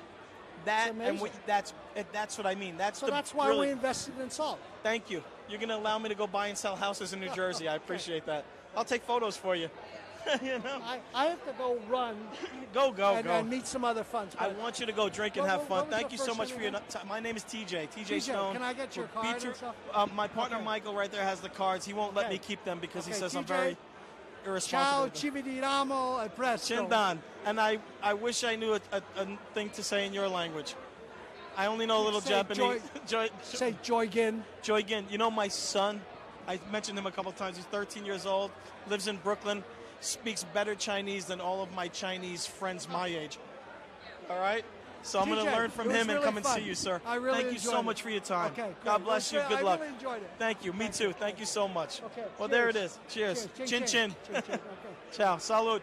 And Salud, don't forget me when you're swimming tomorrow. I'll be eating Dunkin' Donuts. Can I get your card? You know what? I actually ran out. I had a long day, but if you give me yours, I'll email you. We're so unprofessional. We don't have any cards. Oh, I just sat on my phone to it. That's the kind of day it's been. You're his partner? Hey, how are you? That's my partner, Michael Arts. It's Mike. How you doing? Oh, thank you. I'll This send is you a an gentleman email who's tonight. almost as intelligent as I am. I like your suit. Genius. People How you here, doing, man. TJ? I'm doing great, man. It's good to be on air. I'm in my wheelhouse. I miss my friend Kevin. I know Kevin couldn't be here because he had some personal matters to attend to, buddy. I mentioned you earlier. I love you. I miss you. We're all thinking of you. Thoughts and prayers to you and your family and your girl's family. Yeah, right? Liz lost her grandmother. Yeah. Sorry to hear that, Yeah, Kevin. Liz. God Our bless condolences from the entire Be Terrific family to Yep. Liz and her family. To you, Kevin. Yeah, buddy. We're holding it down for you, though, Kev. I got some cards. Yeah. I can't wait to talk to Kevin about this and so many other things. How's it going so far? Let me tell you, it's incredible. This is, you know what it is, Mike? It's the real world implementations of crypto technology and cryptocurrencies that you hear. Like, for instance, you were off camera. There's this company, Salt. If you own cryptocurrencies, you sign up on their site and you can borrow money against what you own as a crypto within a day. So if you go to the bank, like this is something we talked about the other day about house flipping. Right. So we said, look, man, we want to go and buy 5 houses with Be Terrific, and the way it works is you go to the bank, and it's real estate owned. It's bank owned properties. They want liquid. They're not going to sell you a house, and you're going to take a mortgage against it. If it's an abandoned, foreclosed house, you have to be liquid. Go try and get a loan from the bank. It's 2 years of tax returns, personal history. So these guys are going to give you a loan with nothing? With your cryptocurrency. If you own $100,000 worth of Bitcoins, that is your collateral. You understand? Right, I got it. But if you own $100,000 worth of Bitcoins, then I would imagine you could get a bank loan. No, that's the thing. You think you would? Maybe $100,000. No. You can't go to the bank and say I have $100,000 worth of Bitcoins. They're going to laugh at you. You understand? I understand what you're saying. But if you had $100,000 worth of Bitcoins, presumably you have enough money to you have good enough credit to get a loan. Not necessarily. What if you invested $10,000 in Bitcoin, 5 months ago, and now it's worth 10 times what you invested? Sell. No, you want to hold because it might go to 100,000. That's how powerful this technology is. So you don't want to miss out, right? You don't want to lose your Bitcoin. So use your Bitcoin as collateral. As collateral, and you pay an interest on it, but it's instantaneous. If there's no banks involved, there's no paperwork. There's some paperwork. Let us see where your wallet is. We control your Bitcoin until you pay it back. But it's an incredible. Yeah. This is like the turning point, right here, right now. Like for me, it feels for the first time where all the stuff that we've been hearing is happening. It's interesting. It's very interesting. I don't know that I would feel comfortable doing a transaction like that because also once you give up your Bitcoin, what if they steal your Bitcoin? How do you know? This is it. This is why him and I are such great partners because I'm the cowboy and he's not. You're the guy who's going to rein me in. I feel so comfortable doing it. I do it in a heartbeat. You would. I'm going to do it tonight. I want to go see what I have. Why? I want to go see what. You want to take a loan against it? Do you need a loan? No, I don't need it. It's a good business move. Why? Because let's say you have $100,000 worth of Ripple. Okay. And I see a house in New Jersey for $80,000. I have a better way. Okay. So you have $100,000 worth of Ripple. It goes down through the floor. You say, keep the $100,000 in Ripple. I'm not paying you back. That's right. Is that correct? That's right. Is that correct? That's correct. That's how much they believe in it. Did you ask him specifically that? It was Bitcoin. It was Ethereum. I don't know if Because I think Ripple you still yet. owe him $100,000. No. That's the beauty. It's the Bitcoin. Wait a second. It's like a margin call. So if you... It's against the Bitcoin. You have a guest, by the way. Okay, so you're saying Maybe you're going to do it if you have. Let's Is assume. it unprofessional if I keep drinking a beer right there? Is this? I'm okay with that. Yeah. You're okay with it, right? Well, we could be moving around if it was IRL. Yeah, I'm just saying. So if you had, I can't wait. Next year he's going to be a multi-millionaire from Bitcoins, and he's going to love me. Let's just he's going to say be a cowboy going buy, sell. I don't care. Let's just say you have 10,000 in Ethereum right now. Yep. You put that up to this guy. Yep. You're going to take a loan tonight. Yep. How much is your loan going to be tonight? Well, you could do all of it. You could do 50%, 60%. No, but you might as well do all of it because you could pay it off. Okay, so it's 10,000, right? So tomorrow. I don't know the specifics, but we were talking about it. It's basically a percentage of the loan that you pay back. Hold on, listen to this. There's something crazy going on. There's some guy flipping out. I don't know. All right. Oh, these people are making an announcement. This is like the Wolf of Wall Street. It's the Wolf of crypto Courtney, world. go get a shot of that. Let's get a shot of that. This guy's like the Wolf of crypto. That's a hard fought. There you go. We're here live at Battle of the Cryptos cocktail party, and there's a man who has possibly drank a little bit too much. Actually, it might be Barter, one of the guys making an announcement to the people. But tomorrow, are we covering this tomorrow night? I don't know. Are we? You only want me to do it because I'm the one who's really gun-ho about it. No. I'm happy to do it. That's not what I'm saying. Do you care about any of it? What? Do you care about any of this? I'm interested and I'm intrigued. Do you care? Well, I do care. Yeah. I do. Yeah. Here's the thing. I want you to buy Bitcoins with me. We're going to buy Ethereum. I got to send my son to camp. Hello, Dr. Milch. I have good news and bad news. Yeah. The good news is we're heavy into crypto. The bad news is it's worth about $8. But TJ said don't worry about it. Yeah. All right. You ready for your next guest? I don't know. I want you to do it. But you want me to do it? No, Okay, come on. I'll come do it. on down. I love the idea of you being here and not knowing. I'll be here. Yeah. I know. I know, TJ. We're going to do it together. Come on. TJ, are you leaving or are you coming? You kept the seat nice and warm. I'm Michael. It's a pleasure to meet you. I'm Christina. Nice to meet you. Nice to meet you, Can Christina. I use my own microphone? Yeah, you keep it up there like that. Christina, tell me what you do. So I am one of the co-founders of a company called IX Ledger, which is an insurance marketplace on the blockchain. And I am launching the U.S. part of the business, and the company is actually based in the UK. I have two co-founders, Mikael and Ingemar, that are located in London, and then we also have an office in Singapore. Is this for health insurance? It's for almost any type of insurance, but it's reinsurance. So it provides visibility.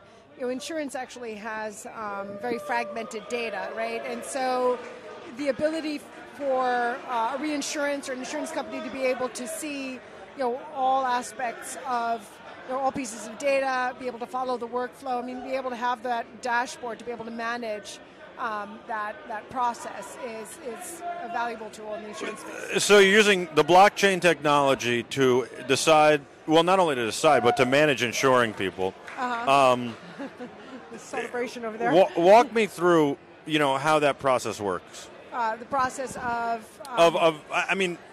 so basically you're an insurance. Let's start with the fact that you're an insurance company, right? Well, we're a platform, right? So we're basically providing visibility to pricing, policies. So it's basically sort of a workflow and discovery process, price discovery Okay, process. so I would come on the platform, I'd say I'm looking for health insurance or I'm looking for auto insurance, and then you would check against all the insurance companies using the data I input and then give me a price. So that scenario is more of a consumer scenario.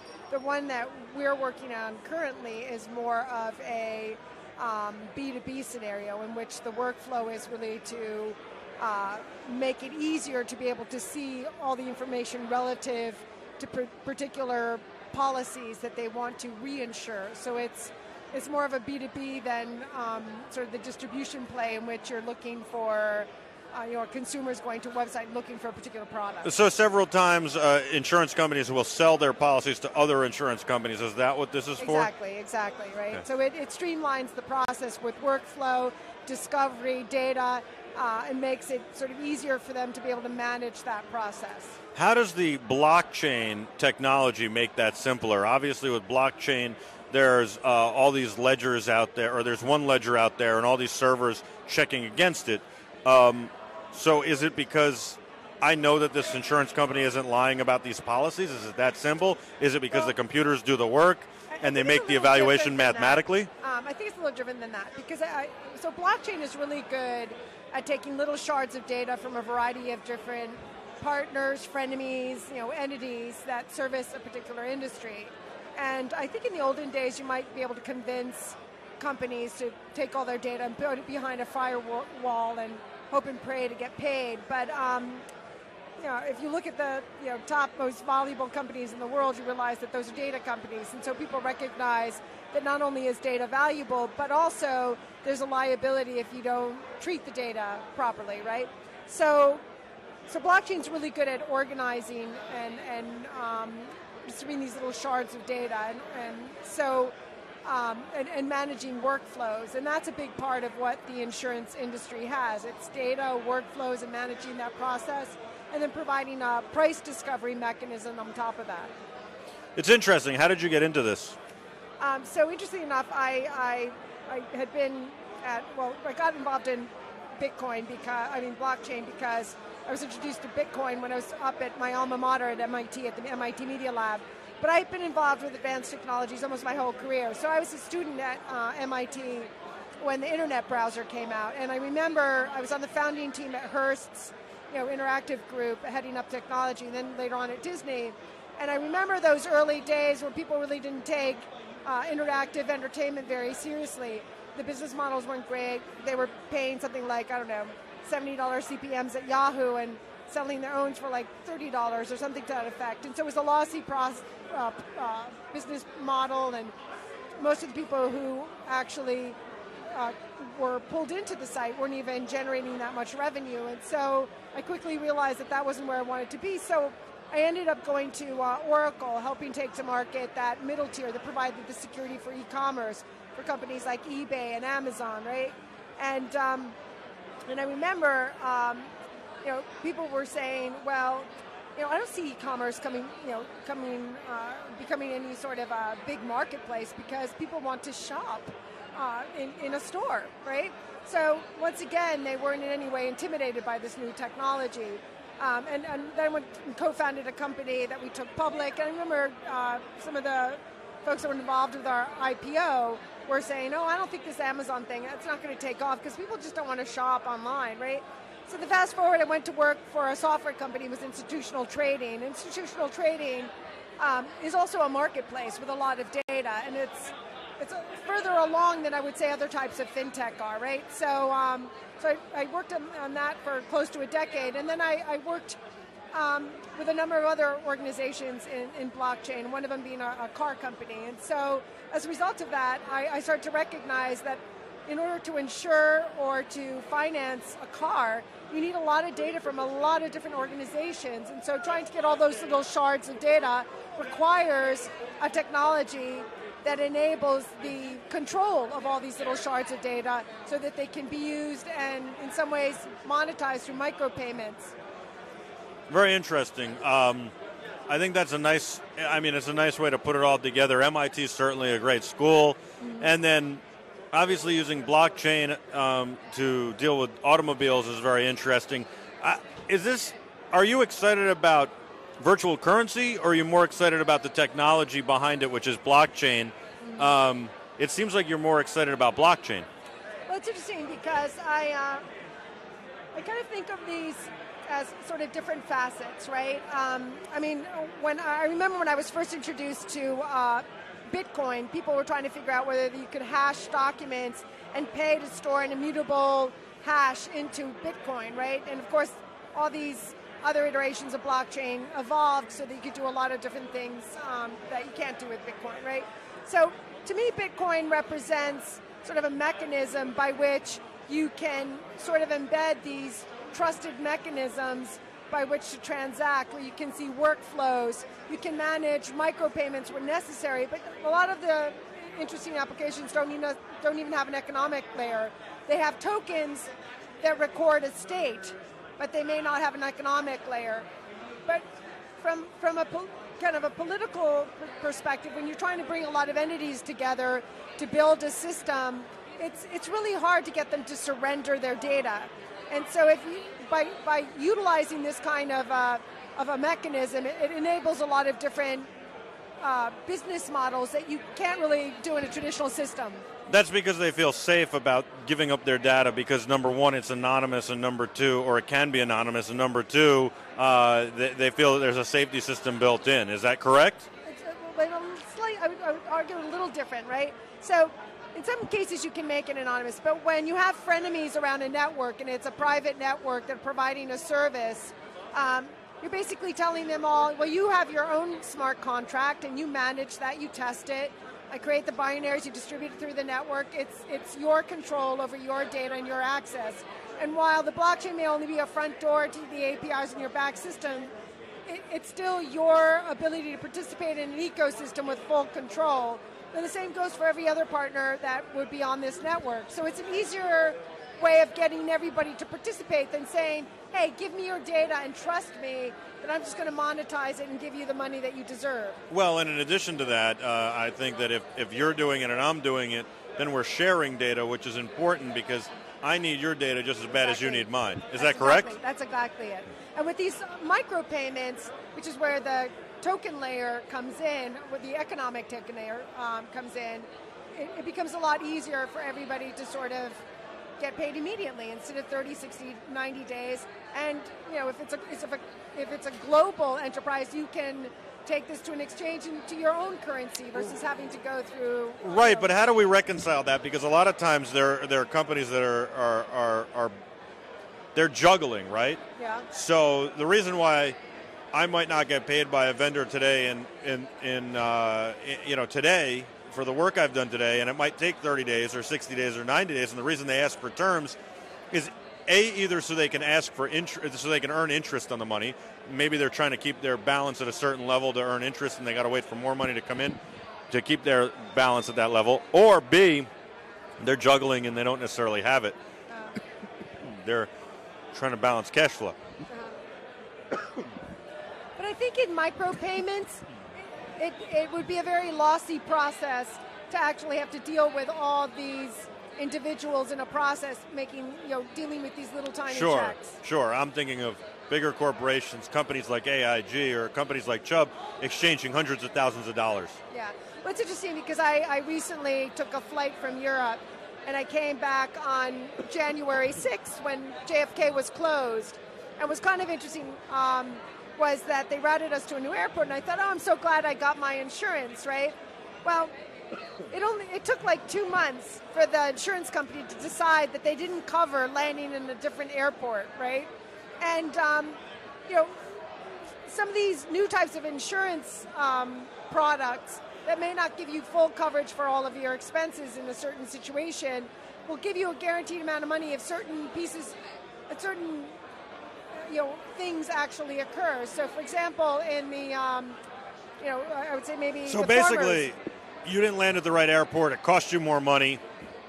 You wanted to claim trip insurance, which you had signed up for. Yeah. They said, sorry, it doesn't cover that. Yeah. Because they judge all the risk factors and say, well, if this one happens a lot, so we have to eliminate that to make the trip insurance make sense. Is that correct? Probably using your data. Yeah, I mean, Well, who not knows? your data, but the data from another insurance company they got through the blockchain. The thing that's sort of odd is that I had many, many conversations with this young gentleman who would always seem to leave at 4 in the afternoon in order to determine 2 months later that, in fact, they were not going to cover it. So the amount of time that they invested in dealing with a claim that, they later on, it wasn't a huge claim, so it doesn't even make sense.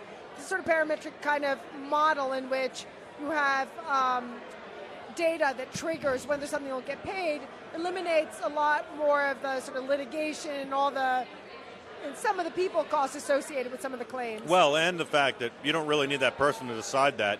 What you need is an algorithm or data that can say, okay, she bought the trip insurance, she says she's due the claim, it says unless she lands at another airport, plane landed at another airport, doesn't get the claim. Yeah. So, I mean, they claim that they have very specific terms. Did you read the fine print? Did you go back and read it? Well, it's very hard to find the fine print because they sell it to you as an add-on when you buy This your tickets. is why I'd never do the trip insurance. Seriously, I've never done it. It's, have you ever used it before? Well, I have used it before, but I've never gotten paid on it. So I've said that. Why do you do it? I know it's they always sell you this like, oh, if something happens, but it's interesting because the last time I said, well, this is great because when I give presentations, I'm going to use this note that shows that 2 months later the insurance company determined it was not covered. I mean, the mere fact that they invested in all those conversations. So how many times would you say you spoke to the guy? I probably spoke to him 5 times. 5 times in about probably 15, 20 minutes each time. Yeah. That's over an hour at $15 an hour. Yeah. That's $15. Yeah. Okay. Well, maybe they didn't lose money, but he also had to do paperwork. Yeah. So it could be as much as 5 hours. Could be $120. Yeah. Something like that. Yeah. So $120. And how much was the claim for? I don't know, something like 300 and something, right? So, yeah. Which was pretty so cheap. They saved $200. How much did you pay for the trip insurance? Do you remember? I don't know, something like $70 or something. Yeah. So they probably didn't make money on you, but everybody else on that plane that took the trip insurance didn't even call and probably won.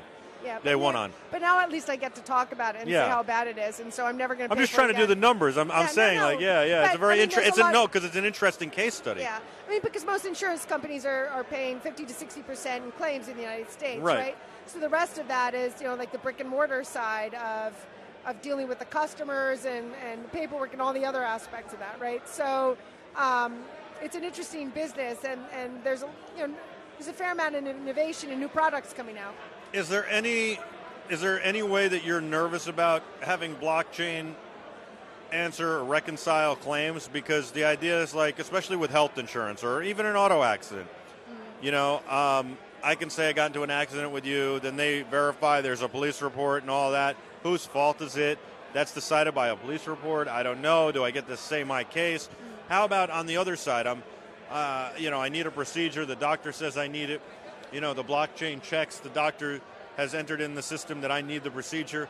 But, I don't know. It could become a gray area. I can really see that with health insurance. and having somebody to talk to in both of those cases, I think, are really important.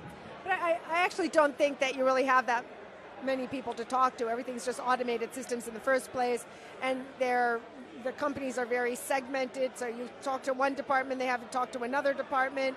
So I think that sometimes it's actually beneficial to have something automatically paid. I mean, if it doesn't work, you still have to be on the phone anyway, right? So it's when something's pretty basic and it's moving through the system, why do you have to waste more time on it? And so, I mean, we're not in the claims business, we're basically in the insurance marketplace, right? But there's a lot of inefficiencies in that system. You see it. I think you see it eventually going to the claims business. Yeah. I mean, one of the charts that we have in our presentation talks about, you know, a lot of these areas that could definitely be helped by technologies like blockchain to make it more efficient. What's the name of your company? IX Ledger. And how do people find out more? Go to ixledger.com or send us an email at info@ixledger.com. Very cool. Thank you so much. I really appreciate your time. Thank you. It's a pleasure to meet you. It's a pleasure to meet you as well. Great questions. Thank you. Thank you very much. I got TJ here. You did a lot of heavy lifting. Nice to meet you. Nice to meet You're you incredible. as well. Oh, made my day. I'm a fan of yours as well. You are doing all these interviews. He's doing a great job, isn't he? We love blockchain technology, but he doesn't really know much about it. We're trying to school Michael on them a little bit. Wait a second. I think I know a fair amount about blockchain He says technology. He doesn't like it. He doesn't like Bitcoin. He hates all of it. I never said that. And then he said, I'm going to make believe I like it when I interview this incredible person. I don't want to put him out there like that on national live TV. I would never do that. I'm just saying he might have been lying a little bit. Go ahead. No, I never said that. What I said is I do get, first of all, I get the blockchain technology. I asked you a lot of good questions, like you said. You did. I challenged you on it, right? Uh-huh. Which I think is important. I see myself as serving as a journalist here, and that's my job. From the standpoint of the virtual currency, I'm a little skeptical, especially when people start talking about loans against. That's what we were talking about before. There was a gentleman on saying he was going to offer TJ and everybody out there a loan based on your virtual currency with no collateral other than your virtual currency. So in theory, if I had $10,000 in Bitcoin or $100,000, pick whatever number you want, say $100,000 in Bitcoin, which I don't, and I asked him for a $100,000 loan, I put the $100,000 in Bitcoin up. If it goes down, I walk away from the loan and say, I'm sorry, too bad for you. You're stuck with my Bitcoin as the collateral, and I'm due no further obligation, according to what TJ was telling me, which made no sense to me and seemed a little swarmy from the guy's standpoint, because there has to be a catch, because who wouldn't take that risk having Bitcoin? But see, I think that those loans, they're only giving you 30% of the value of the currency. So in some ways, they're giving themselves a lot of room, and they will call you and tell you that they're selling part of your Bitcoin if it goes below a certain threshold. So they actually put it in custody, don't they? So they actually have the Bitcoin in their possession. Right. And so if it gets into a danger zone, they can warn you and sell off some of your currency if they have to. That's very interesting. I think I need to get something to drink, but did you hear this? This point? So they only lend you a percentage, she's saying, of your currency. So if you put up $100,000 in Bitcoin, you don't get a $100,000 loan. 60-70%, I think it is, right? Yeah. So I'll take it. You'll take it. My Bitcoin and go buy a house and flip it. Yeah. That's my business model. That's it. Yeah, but the problem is that if your Bitcoin goes down below a certain threshold, you'll probably have some of that sold. That's their problem. I hope. I have to read the fine print. Maybe you're right. See, that's what I was saying, is it sounded too good to be true. So there are a lot of these things out there that maybe are good, maybe they're accurate. I'm just skeptical of it, and I want to know where the pitfalls are. That's all. I want buyer to beware. That's all. Yeah. I don't think there's anything wrong with that. Do you? I mean, I think the thing that's interesting about blockchain is that it facilitates some new business models. I mean, there's some wacky ones out there that I won't even go into that are very humorous. I feel like I should write a book about the craziest blockchain token ideas out there. But there are some very, very interesting ones, because blockchain is really good at allowing frenemies to come together on a network and provide little shards of data relative to a particular problem. And if you add the token, the economic token on it, then it becomes a mechanism by which you can facilitate these little micropayments. When you talk about environments that have no token on them, then it's about workflow, and you have things like, you know, trade finance and a lot of very complex workflows in which you want visibility so that you know if something's stuck, and you want to be able to see all the data and paperwork associated with that so you can get it unstuck. And in traditional, you know, intense workflow models, you usually don't know where things are stuck. So I think that there's a lot of interesting business models. I mean, you hear a lot of froth and, you know, glitzy, shiny ideas, but there are really some very interesting models out there that make a lot of sense.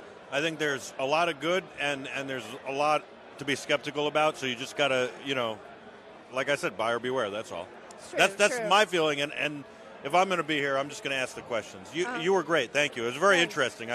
I think that's a good use of blockchain technology. That's interesting, because I also want to make another point. You know, you get all these people that are sort of raising funds for crypto, and they haven't been really involved in it. And my partners and I have been in the weeds in this stuff, so we understand a lot of different aspects about it. And what's interesting is that you know, somebody's telling me, well, the only thing that matters is a token, and I'm thinking to myself, what, are you kidding me? Blockchain is a mechanism for pulling together data, and even if you don't have access to the data, then you have workflows and with timestamps and geography. You have a lot of information that you are then pooling together in these networks. And so the possibility of having derivative products, or the fact that you might disintermediate a third party, means that, you know, there will be a layer of payments that will be going through that network as well. So it's not just the tokens, because I mean, think about a company like, I don't know, like JetBlue, which is known for having a great futures desk for their oil, right? Sure. You don't buy tickets in oil. You buy tickets in cash, but they still, you know, the gas to run the plane is, you know, a different department. And so I think people get somewhat confused by the coins versus the blockchain. I mean, they're all different layers, but, you know, at the center of it are these new business models with data and visibility. Right, and as you said, basically by using blockchain, you not only have the time and date stamp of the transaction or the information flow, you also have all these other security features, plus you're checking the data in and sending the data out. I get the whole thing. I get the blockchain part of it. I get the virtual currency. So I think it's very interesting. I like what you guys are doing. Well, thank you so much. Thank you. All right. Thank you. Thank you. Have a great rest of the night. Thank you for your time. Clearly, I'm the cowboy and he's not.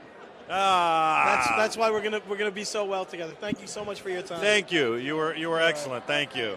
Slide over there, sir. I don't think I'm not a cowboy. I mean, I did found be terrific. Yeah. We have some.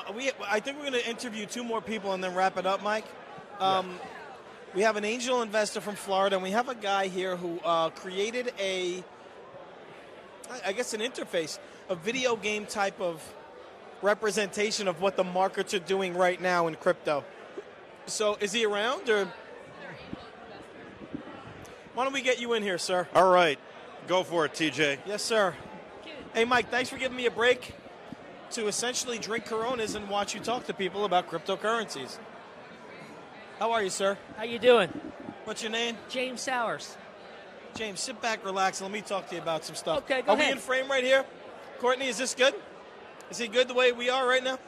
Yeah, buddy. I'm almost professional at this, so I'm trying to check the frame. Nice. TJ Stone? James Sowers. James, you came in tonight from Florida to be here. Correct. All right, so why? Oh, well, tomorrow I'm on a panel at the Battle of the Cryptos. Oh, are you really? And I got to do a little housekeeping. We could just a little closer because I'm sorry because of the noise here in the background. There you go. Okay, yeah. Thank you, James. So you're on a panel. What is your experience and your history in crypto? Oh, well, I'm an angel investor not only in startups but also in some ICOs, and I'm also an advisor on a number of different ICOs. Is that right? How old are you? A lot older than I look. Well, yeah. I get that a lot. I mean, come on, man. I'm 44. You can't be telling me, how am I 4 years older than him? I'll tell you how. He's born and raised and lives in Florida. You have kids? No. Doesn't have kids? You married? Nah. Not married. I love my wife. Beautiful. Wonderful gal. That's why you like this. I look like this. Okay, so talk to me about how old were you when you first started investing, and what brought you into the world of being an investor? Did you earn money when you were younger and make a lot of money doing stuff? I always say it's funny. When I was a child, I'm adopted, actually. Oh, really? I was from an orphanage in South Korea. And I always say when I was a child, I was like a little hustler. Buy something for $1, sell it for $2. Which is more like buy something for 10 cents and sell it for a quarter, or 50 cents or whatever. I love it. And this was funny, in Florida. You were born and raised? I was actually in Maryland raised. Maryland. I was born in South Korea. I'm adopted. Ravens fan? You're a Ravens fan? I was when I was there. Not anymore? Now you're a Dolphins fan? Not really a Dolphins Jaguars? fan. I try to follow like the different quarterbacks I like. Like I like Peyton Manning when he came back for Denver. It's the first time I've ever heard that. That's great. And when I was a child, when I lived in Maryland, I actually was a fan of the Miami Dolphins because Dan Marino was my hero. Well, let me ask you this, man. I'm completely missing something here. You're adopted. How did that work out, and what happened there? Oh, well, in South Korea, it was an orphanage, and they say you were left on like a police station. That means they probably found you in an alley or whatever. Oh, really? And then my parents adopted me from there. They're wow, Caucasian. Man. Yeah. So did you ever? Was there ever any ability to find out who your original parents were? Or is that no? I just think too, thing? Because that was back in like '73. That was before they really had computers and Yeah. stuff. And not only that, a lot of that information is like supposed to be sealed or whatever. Yeah. And even nowadays, if the computers, it's probably not really sealed because people can find it. But back then, they really didn't have that. Well, you seem to be adjusted well. Well, yeah, I've been here almost my whole life since I was like 6 months old. But I mean, like, does it ever play on you mentally? You think about it, you go. Not really, because I don't really speak. Your disposition is really good, and I don't really speak the language or anything, so it'd be kind of hard to go back and really find. Yeah, anyone but the idea, I mean, so your parents are great to you. Yeah. Your disposition is great. You're very happy, and you're very positive energy. When I met you off camera, so you made your money young by being just a pure businessman. Yeah, just buying something for $1, selling it for $2, and then when I got old enough to buy stocks, I just started buying stocks, and over the long term, it just starts adding up. Yeah. Over many years. With some guys that don't sell too soon. I'm a lot older than I look, like we were saying. If you don't sell too soon, like I have a habit of doing, it adds up. And I want to kill myself for some of the when I was horrible a child, trades I I used made. to read a lot of books about like the Rockefellers and the Morgans and the different dynasties, and try to learn how they, not necessarily copy them, but learn how they think and learn their habits. And it seems to me that people's habits is what defined them to become what they were in business. So, do you think you came upon your habits naturally, or that was the thing that influenced you? I think people might have like born with a desire or whatnot, but I think by reading it and trying to learn their habits, they're like, I kind of call them like mentors, but they're not mentors you know. And nowadays with the internet, you can really get a lot of mentors by watching videos on YouTube and things like that. Yeah, you become what you do. Right, because I started watching, when I first got into startups a couple years ago, I really started getting startups the end of last year, angel investing in non-crypto things. And I watch on YouTube people like Jason Calacanis that are real good investors, people from Paul Graham that started Y Combinator, and learning from them. So what do you look for in a startup? What is it? What does it take for somebody to come to you? Like, what's a typical number? Is it $1 million? Is it $2 million? Is it $5 million? What do you invest in a startup? And what would it take for someone to really get you to say, all right, here's a check for $1 million? Yeah, I don't put in that kind of money. 100,000, whatever in the it beginning, because like a lot of angel investing is like 25,000 or whatever. Like, you're one of the early people in the seed stage. Oh, like I got you. So you're early, 25, 50. Yeah, right. follow on later on. If you follow on, it could be like 100,000 or something. Mm-hmm. But I kind of in the beginning, you're betting on the founders. So you're betting. Do you believe that the founders aren't going to give up? Are they compelled to do it? Are they the ones to do it? Yeah. Is this their time? Things of that nature. What type of companies have you invested in? Well, I just recently invested in a company. I'm actually a mentor at the Alchemist Accelerator called Deep Science AI, and what they do is they have cameras that detect threats. Now there is a person watching, but once the threat is known, a person is contacted, and if something starts to go bad, the police are, immediately notified. What? Yeah. That's incredible. That's person of interest, right? Well, that's like Minority Report. It's not quite that far though yet, but So what are they looking for? What is it? What is it? What are they looking for? Is there densely populated areas where crime happens a lot, and they look for a trend? That of their clients, hook up to their video. You can hook them to their video feed, and what happens is if a threat is detected, or possible threat is detected, then a human takes a look at it. Wow! And if they think it's going to be a threat, they can call the police and get them there. What are they? Happens. Yeah, just get the mic a little bit closer. Not necessarily before, but they'll get there quicker. So a quicker response. What? Then the question would be: then what qualifies as a threat? Right. And how does the computer determine? I think the computer through the AI has determination by the look on someone's face, maybe their expressions. Just like you even made the comments of the energy and the happiness and the appearance of someone, the computer may recognize certain things. I don't know exactly what they are. Body language. Right, and maybe how much time somebody spends in a store, maybe. Acting suspicious. And Yeah. then the computer doesn't like automatically call the police or nothing. A person reviews it, and then the authorities are contacted. Keep an eye on it. Are not contacted. That might be the future of I think it is the future of a lot of things. of security. Right, and I recently invested in a blockchain company called SageWise, which Yeah. is doing dispute contract resolutions, and the founder is actually an ex-lawyer. Is that why you're here? No, I'm here to speak on the panel tomorrow for ICO. Yeah, so you're here to speak on the panel because crypto is kind of like where you're headed now. Yeah, I've done some participating in crypto. Like I got into Bitcoin in 2013, and I participated in a number of ICOs last year. How heavy into crypto did you get? I mean, Bitcoin.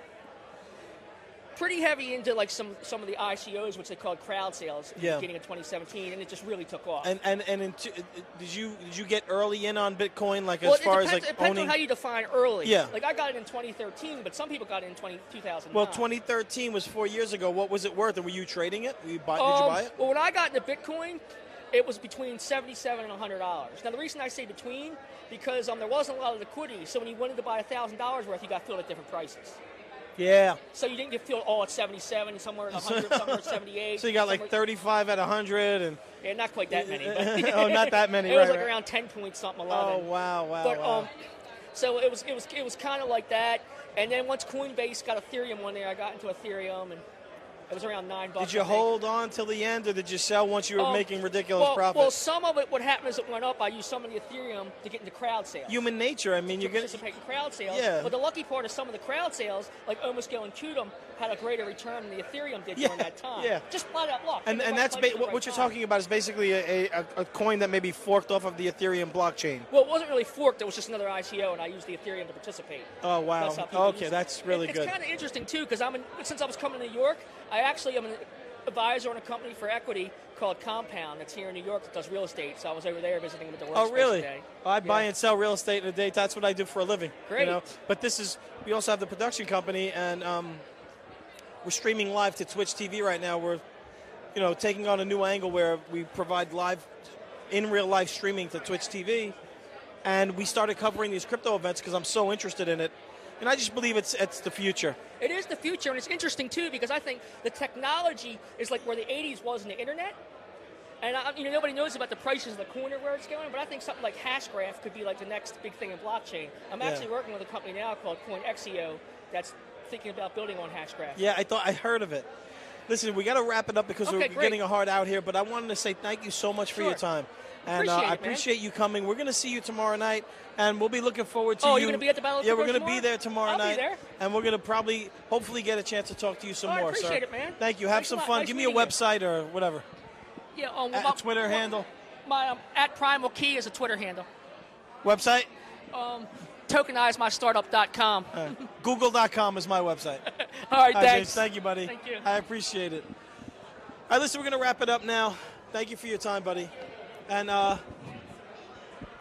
Battle of the Cryptos, New York City with Michael Artsis. Are we going to do this tomorrow night, or are we not? I just keep saying we're going to. We don't know. I don't know. We might do this tomorrow night. You hate every second of this. No, I don't. You really got to get on board. I don't like Why it. do you think we're here? because you told me to cover it for you. No. Because you know Kevin and I are crypto geeks. Wait a That's second. why. So, what do you think of tomorrow night? What is the deal tomorrow night? Is it worth going? Here's the thing about tomorrow night. I'm not sure if we're going to – I don't think we should cover it, but I think I would be there.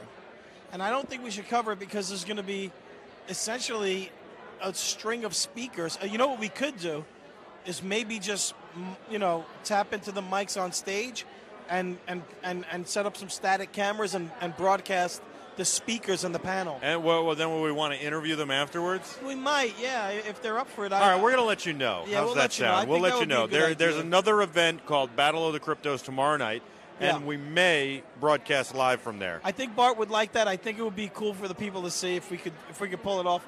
I know we could pull it off. It's a question of how much time and how many people.